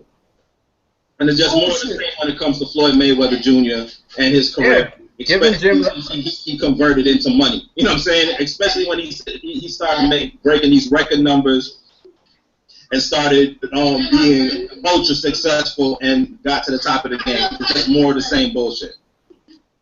Yeah, and I think they don't want him to break Rocky Marciano's record either. It's sacred. He's not a heavyweight. It don't mean nothing. He's not a heavyweight. I don't understand why. Yeah, I don't even care about that. That don't mean nothing. He's not a heavyweight. I don't know. Oh, it means something. No, it doesn't. He's not a heavyweight. Heavyweight record. People keep talking about it. It's a heavyweight record, like Errol says. It's a heavyweight record. Yeah, it doesn't mean it. He's not heavyweight. I don't care about that heavyweight. It don't mean. I don't know why people are talking about it. He's not a heavyweight. If he was a heavyweight, that doesn't matter. For me, that doesn't matter. The bull crap, yeah? Some bull crap. Look, man, let me tell you how it is, yeah? Tyson has got more discrepancies in child and woman relationship, boxing or rape. He's got much more. But because Tyson isn't the hellraiser he was now, he's doing some stupidness on stage and whatever, right? People don't talk about his record now. It's popular to blow Floyd now. It's popular, right? That's what people are doing. And what people don't realize, right, they pit Ali against Floyd. That's what they're doing. But they were HBO, the same people who put Floyd with his dad arguing, and maybe Floyd was complicit in it. They were trying to destroy Ali in documentaries with Joe Frazier in Manila. So people better beware of history and the bullshit and the games these people play. Trying to listen, relationships are complex blood clot things, right? They were telling Floyd after Ray Rice got in trouble with his woman. Floyd, condemn Ray Rice. Condemn Ray Rice. His wife's still with him, bro. His wife is still with him. So you want Floyd to go fast in the man's relationship when he's still with the woman. Listen, these people are full of crap. You want to watch the fight next week or not? You want to watch the best fighter in the game next week or not? Unless you don't want to watch it, I want to hear from you people. You need to shut the hell up and go mine out your own fucking yard before some man go in your yard and start bone out your Let me tell you something, man. 20 years from now, there's a whole bunch of hypocrites that are going to be running around talking about how Floyd was the greatest. Oh, yeah. Greatest I ever seen in my life. Right. Oh, yeah. Just like they did doing Muhammad Ali now. Back in the day, they were shitting all over Muhammad Ali. That's how right. he was a traitor, how he wasn't shit. Even black people didn't like him because, fuck them black Muslims. Fuck them black Muslims and shit like that. Now, 20, 30 years later, he's the greatest. I love Muhammad Ali. Blah, blah, blah, blah, blah. These people are full of shit. These people are straight full of shit. Hell yeah, bro. Hell yeah. Hell yeah. They don't give a damn about them women at all. Nope. No, of course they don't. No. It's just something for them to push their agenda, for them to That's the next. That's the next. The next thing is, are those claims even true? Like, even he went to prison for hitting yeah. Right. Well, and she was violent too. I heard she used to bust some shots behind him and run him over with a car. Okay? Yeah, of course. All I'm saying is, sorry. Yeah, I agree with you. Go ahead. Yeah, but anyway, what I'm saying is, he went to prison for it, right? And he just pleaded guilty and he went to prison, right? Yeah. Now, Mike Tyson he went to prison for allegedly raping someone, right? We don't know if he really did. You know how these things are. Well, I okay? tell you what. Sorry, man. I tell you what, yeah. Well, if that's the case, then let's stop holding up Jake LaMotta as this big hero. Because from what we see in the film, right, and it was an autobiography, he was drawing licks in his woman. Yeah. Right? So let's stop holding him up as a hero and everyone else then, yeah. If that's the case. Yeah, Jack Dempsey used to rape virgins, man. Jack Dempsey used to rape virgins, man. That's why he went to jail. And he had his woman, man. Yeah. Right. Yeah, but this is what I'm trying to say to you. Like, the boxers, them people trying to push their agenda using Floyd as a thing. But the thing is, they're not giving no headweights. It's like these big I'm saying, my point was, every time Floyd had a big fight, Canelo, whoever, Cotto, Mosley, they keep bringing up the wife beating thing. Like, anyone's going to listen. Even Eddie Guerrero's trying to use that. We're going to beat that wife beater. Like, listen, bro. They ain't going to listen, bro. You got to beat the dude in the ring.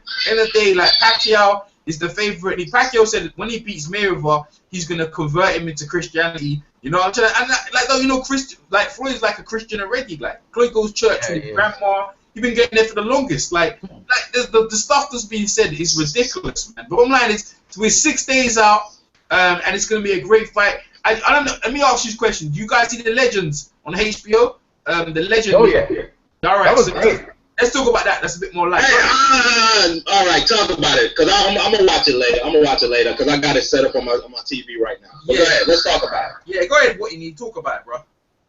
It was great. I mean, I think most of the legends agree that Mayweather is going to win this fight. Except for George Foreman, isn't it? No, George Foreman believes that actually. Nah, he got Pacquiao. No, Foreman said that.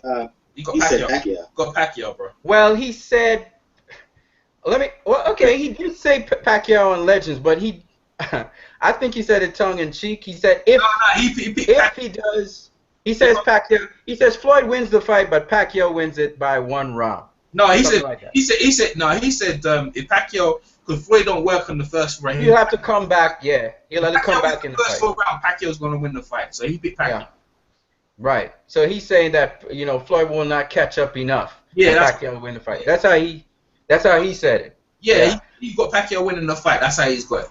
Right, and Miguel Cotto didn't say anything, and all the rest of the legends think Floyd will win. Yeah, Bernard Hopkins got Floyd. I have to push back against that. Cotto on First Take a few months before, he actually was asked about the fight, and he picked Pacquiao to win. Yeah, he did. And you know what? But he's flip-flopping though. He also said Floyd would win at one point too. So I mean, but he's saying, you know why he's saying that? It's because of Roach, though, isn't it? It's because of Roach, though. Yeah. He's saying that. They're all flip-flopping. Yeah, he's saying that because of Roach, though. But he may be right. Maybe they're all flip-flopping. Maybe they are flip. Beach, you see the documentary yet? You see it on HBO? You have to set me up with a link. But I'll just say this, man.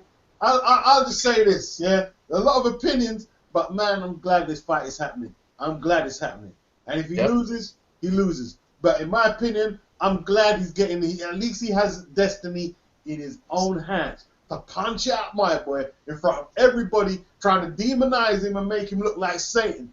And they say, yeah, hold that. Say what you want. Hold that. I'm glad. I can't wait for it, man. I can't wait, bro. I want to say this. I just want to end this. I just want to finish my sentence, man. You will not get the credit for it. Trust me. I just want to say, sorry, Nate. I just want to say this. You know what I mean? I hope he beats the brakes of Manny. I know God personally, Pacquiao. That's what I can say, man. I hope he beats the brakes of him. Yeah. So talking about the Legend documentary. Yeah. So Max Kellogg talked to George Foreman. George Foreman said this. He said there's been 3 fights in boxing history will have been the biggest fight. The first fight, Max Mellon versus Joe Louis. the second Muhammad Ali versus Joe Frazier, when they're both undefeated, the Madison Square Garden fight. That was the second one, and he said this one may be the third biggest fight in boxing history. What's your guys' take on what George Foreman had to say? I saw that, and I'm surprised he didn't put either Leonard Hearns 1 or Leonard Hagler in there. In boxing history? This fight's bigger than all of them fights. No. This fight's bigger than all of them fights. Well, you see the you see the other two fights he mentioned, they were massive because you know that Ali and Thingy fight. That fight was huge around the world. So he's talking about globally around the world where the whole world watches it. I don't know if the whole world is gonna watch Manny Pacquiao and Floyd. I know we are, but I don't know if the whole world is gonna be watching it. Whole world's gonna be watching it. Nah, I don't know if the whole world. Nah, I don't know about the whole world. Portion of it. You know what? A big portion of the Asian population in China and the Philippines. That ain't the whole world though. There are certain countries watch it. But listen to this. Everybody knows Mayweather in China. Now listen. In America, you guys, this is what I'm talking about. Why I say not everyone's watching it. You gotta pay $100, man. You guys gotta pay $100. That's what I'm trying to say to you. So I don't know if everyone's gonna be watching it. People are gonna pay for that shit, right? You know, people are gonna pay for that $100 pay-per-view. I know. This is Die Hard. And now, have you paid for it yet? No, I ain't paid for it yet, but I am. Okay, Michael, have you paid for it? Not yet. But you are, yeah. Probably. See, there you go. See, so this is what I'm saying. I'm not watching that on no damn. Now, this is what I'm trying to say to you. This is what I'm saying because Joe Louis one was on radio, so everyone can get it. All you have to do at the right frequency, you could just shoot him with your radio, so everyone could have heard it, right? You could have heard it. Now, on with the Muhammad Ali one, it was on TV, live free TV.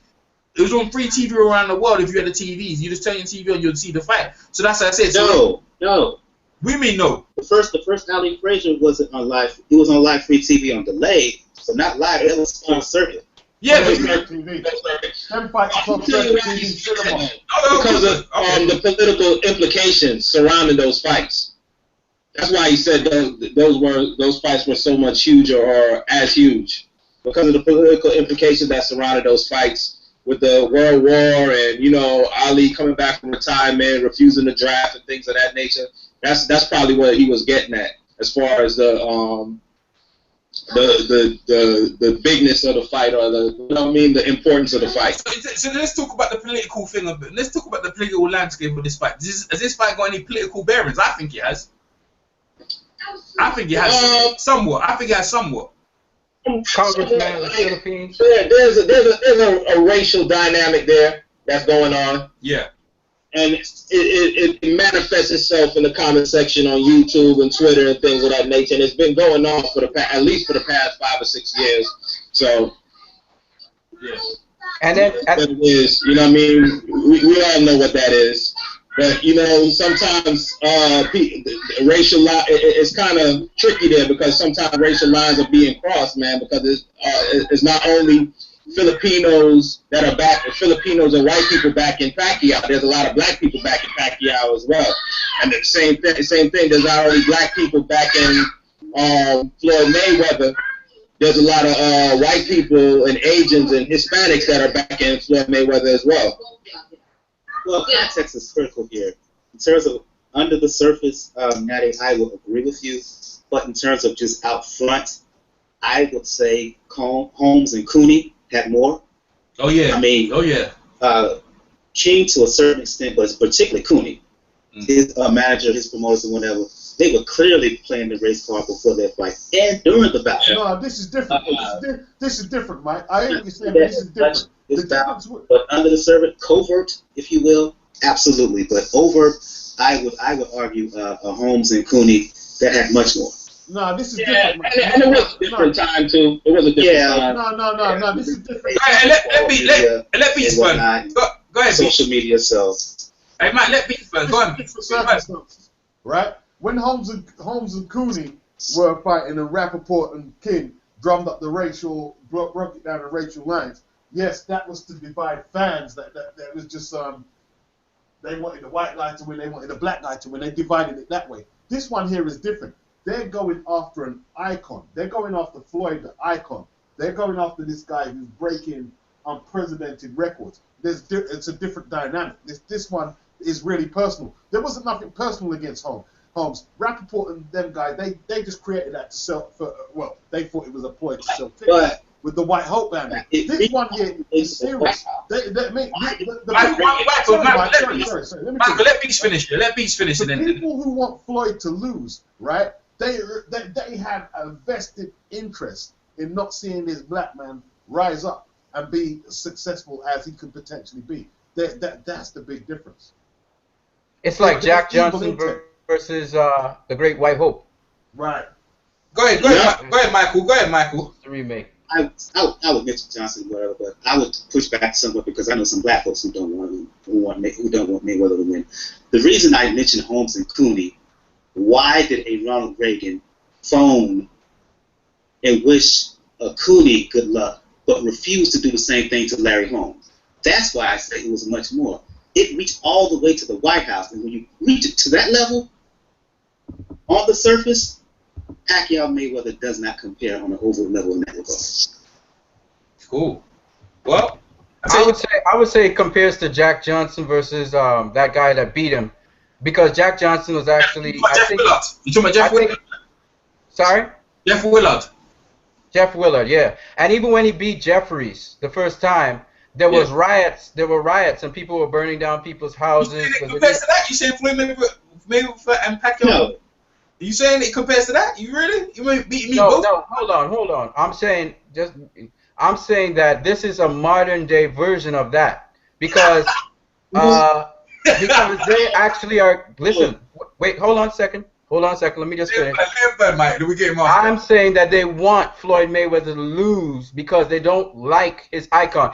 Back in those times, black people were against Jack Johnson. In fact, after his career was over, and remember, there was a whole Jack Johnson loved women, white women. Okay, Floyd Mayweather likes white women and all kinds of women. No, he doesn't. Jack Johnson used to go into the strip clubs. Floyd Mayweather goes into the strip clubs. Jack Johnson flaunted his money. Floyd Mayweather flaunts his money. So the black population, they've been lashed for it. Guys like Booker T. Washington? Yeah. These guys would talk about Jack Johnson in the day. They had arguments among the black population about him. Some black people resented him for what he stood for because he didn't appreciate them and embrace them a certain kind of way. You got it wrong. You got that all wrong, man. You got that wrong. Floyd likes black women. Hold on. What I'm saying, this was a way different back then. I mean, I see what you're trying to say, but the conscience, the how people felt, the consciousness was way different back in the turn of the century, like that, man. Yeah.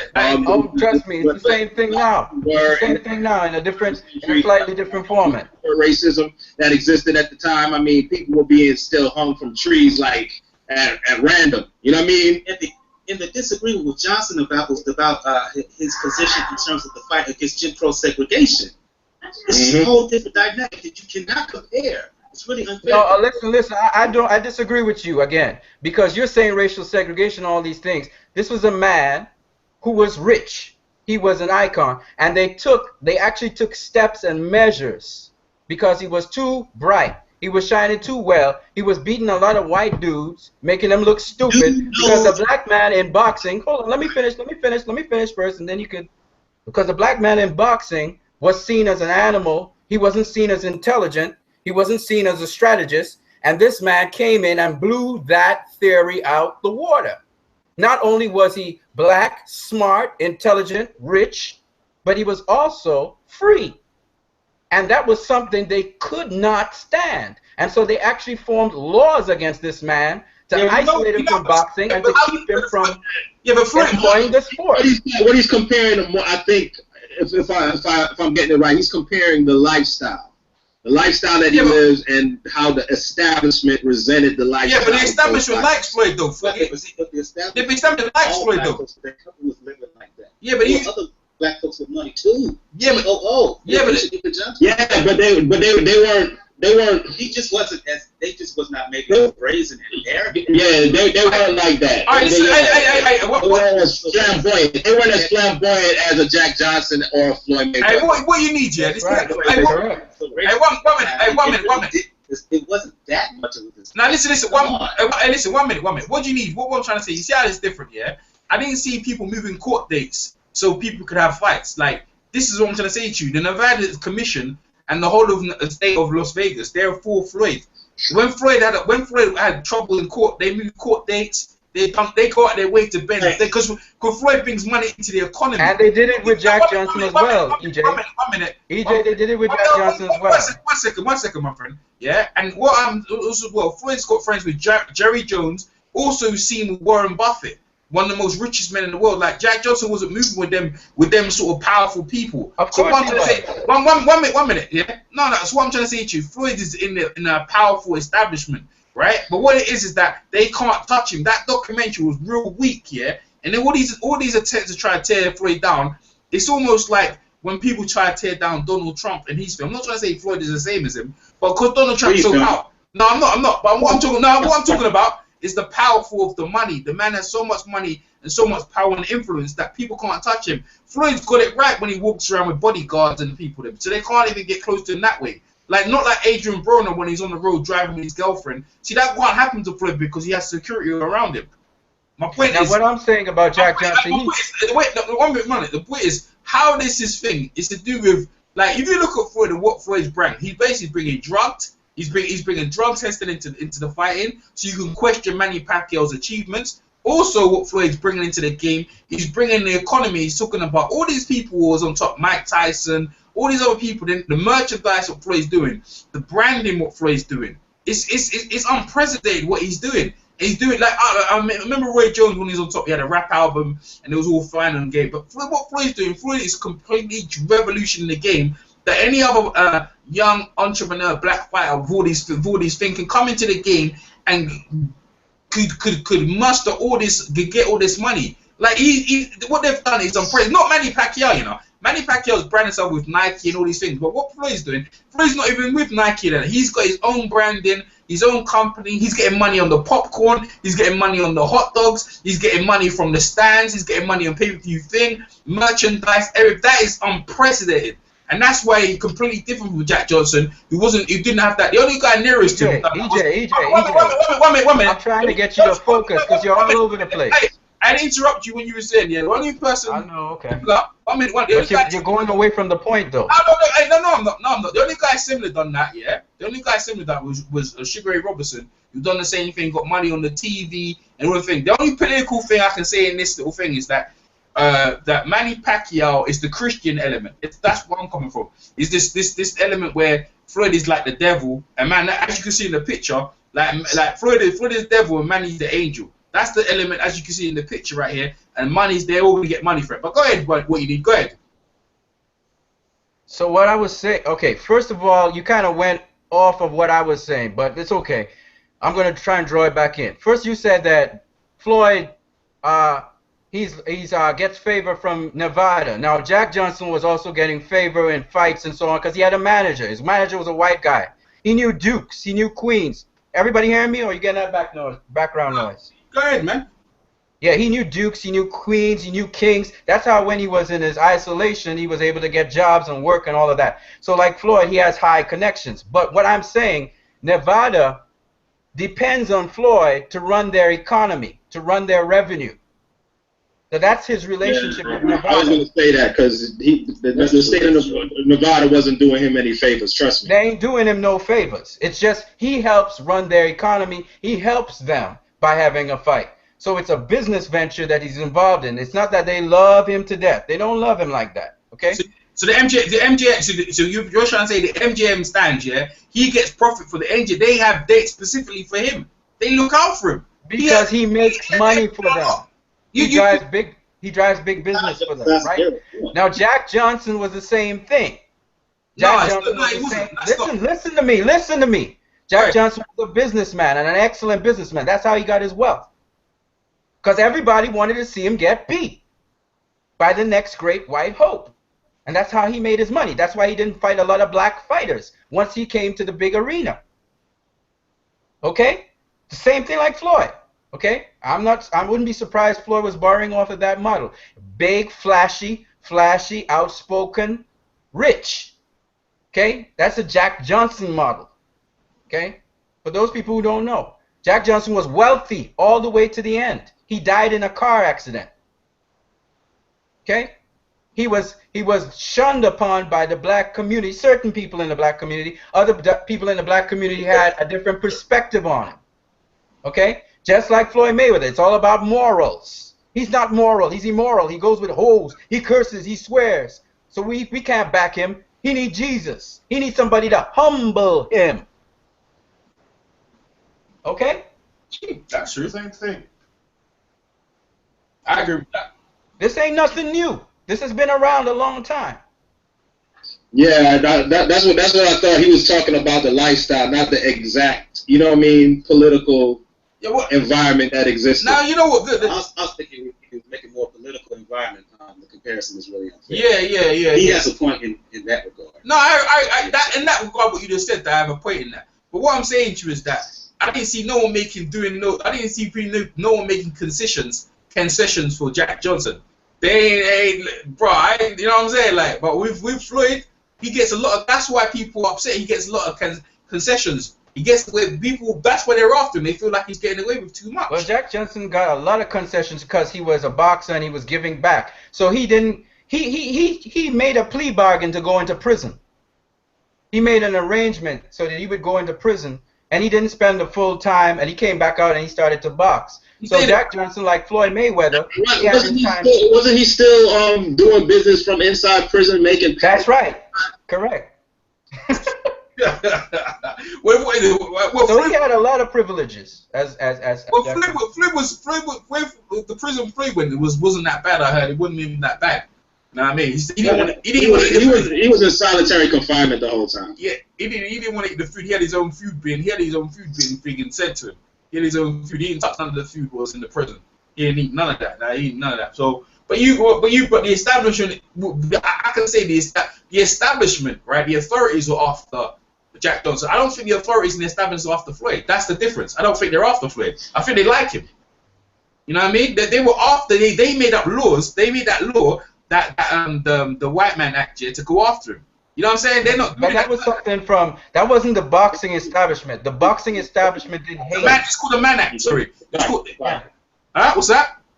You say the establishment is for define that. When I mean the establishment, the government, they made it. They called the Mann Act. Okay. Floyd's got women, and he brings them from here and there. They say that Jack Johnson exporting white women across the lines was immoral, and that's how they brought him in. That's the reason why they went to court. I think they tried to say it was underage.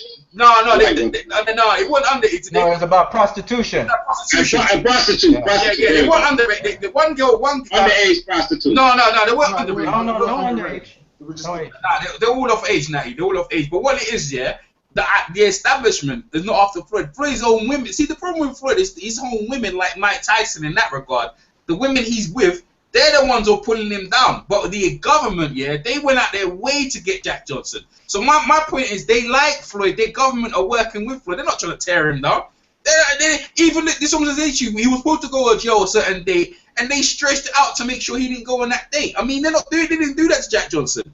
I mean, when they wanted Jack, this is the problem with Jack Johnson. They wanted to put him away until he came out of his prime. And that's what they were trying to do. They think if we can make him get older, then that's how we can beat him. That's how they were doing him. They were doing him wrong. And then also, he was paying the government officials to not to go in prison. Yeah, they were fleecing his money. Yeah, Floyd not paying no one to keep him out of prison. If anything he's doing, anything his touches turn into gold. And look at the fighters out of his stable. The man is making serious money. What it is that the ideal of Floyd is that he's a bad dude, but we all know he ain't no bad dude. You know what I mean? What he's doing is anyone that goes around Floyd, he's trying to make them money so they can look after themselves and everything goes. And that's unprecedented. I ain't seen no fighter in history ever doing the things that Floyd does. I hope he freaking, he does his thing and hopefully he wins. That's what I have to say about that, man. So, I don't know. Anyone else want to say anything about that? Because, in 6 days, everyone's going out. In 6 days' time, we're going to find out, and it's going to be a wrap. I think everyone on this panel has picked Floyd. I think that's it, man. So, anyways, we're going to... No, man. Blackberry should have picked Manny Pacquiao. No, I'm only joking. Playing around, bro. We're playing around. I'm playing around, man. Let's go, Pac-Man! Good. next time, next week, I've got my hangout, right? I've got my hangout. I'm gonna leave the link in the comment section. My hangout's been there for like, I'm in my hangout from 2 months ago. So, boy, it's gonna come alive. So I'll put it in the description box. Make sure you check it for next week. Hopefully, it's gonna be. It'll be an hour. It'll be 2 hours before the fight, so we should do it. I'm not gonna. And then obviously we'll try and catch you on a Sunday. So we make sure we catch it just before the fight. We can just put our little few. And anyone change their mind. All right. That's gonna be talking so much shit, man. Oh my god. Yeah. Someone's gonna be talking some shit. Someone will be talking only for shit. I know someone's gonna. There's so much shit. Someone will look real bad. All right. So Boxing Beats, tell the people where they can find you, and so we can sign up. Go ahead, Beats. YouTube, Boxing Beats and Rhymes, and Boxing Beats and Rhymes, Twitter, and Facebook, The Black Boxer, Boxing Beats and Rhymes, The Purist Boxing Forum on Facebook, and yeah, that's it, man. That's it. So when they go to Facebook, they type Boxing Beats and Rhymes, and they can find you on Facebook, yeah? Yeah, they'll find me. All right, then. What you need? Tell the people where they can find you, my man. Well, what you need on YouTube. That's it. You just type what you need in. This is there on the screen. Just type it how it says there. Natty Turner, tell the people where they can find you, my friend. Yeah. Mr. Natty Turner one. Blackbird Sugar, this YouTube shit. Blackbird Sugar on Twitter. Natty Turner on Facebook. Natty Turner on Instagram. Holla at me. Cool. Go ahead, Michael from Pound for Pound Boxing Report. Pound for Pound Boxing Report. That's POUND, the number 4 POUND Boxing Report. Weekly blog, weekly YouTube show, and podcast. Just if you want to find information, go to the blog page, P4PBoxingReport.wordpress.com, where you can find links to find us all over social media, all over the interweb. So there you go. All right, and I'm EJ Boxing Live all over YouTube. Just type EJ Boxing Live. You can see you there. And we guys will see you next week. Thanks for coming over. Thanks for you channels coming over in. And we'll catch you on next one. All right? Peace. All right. That's all.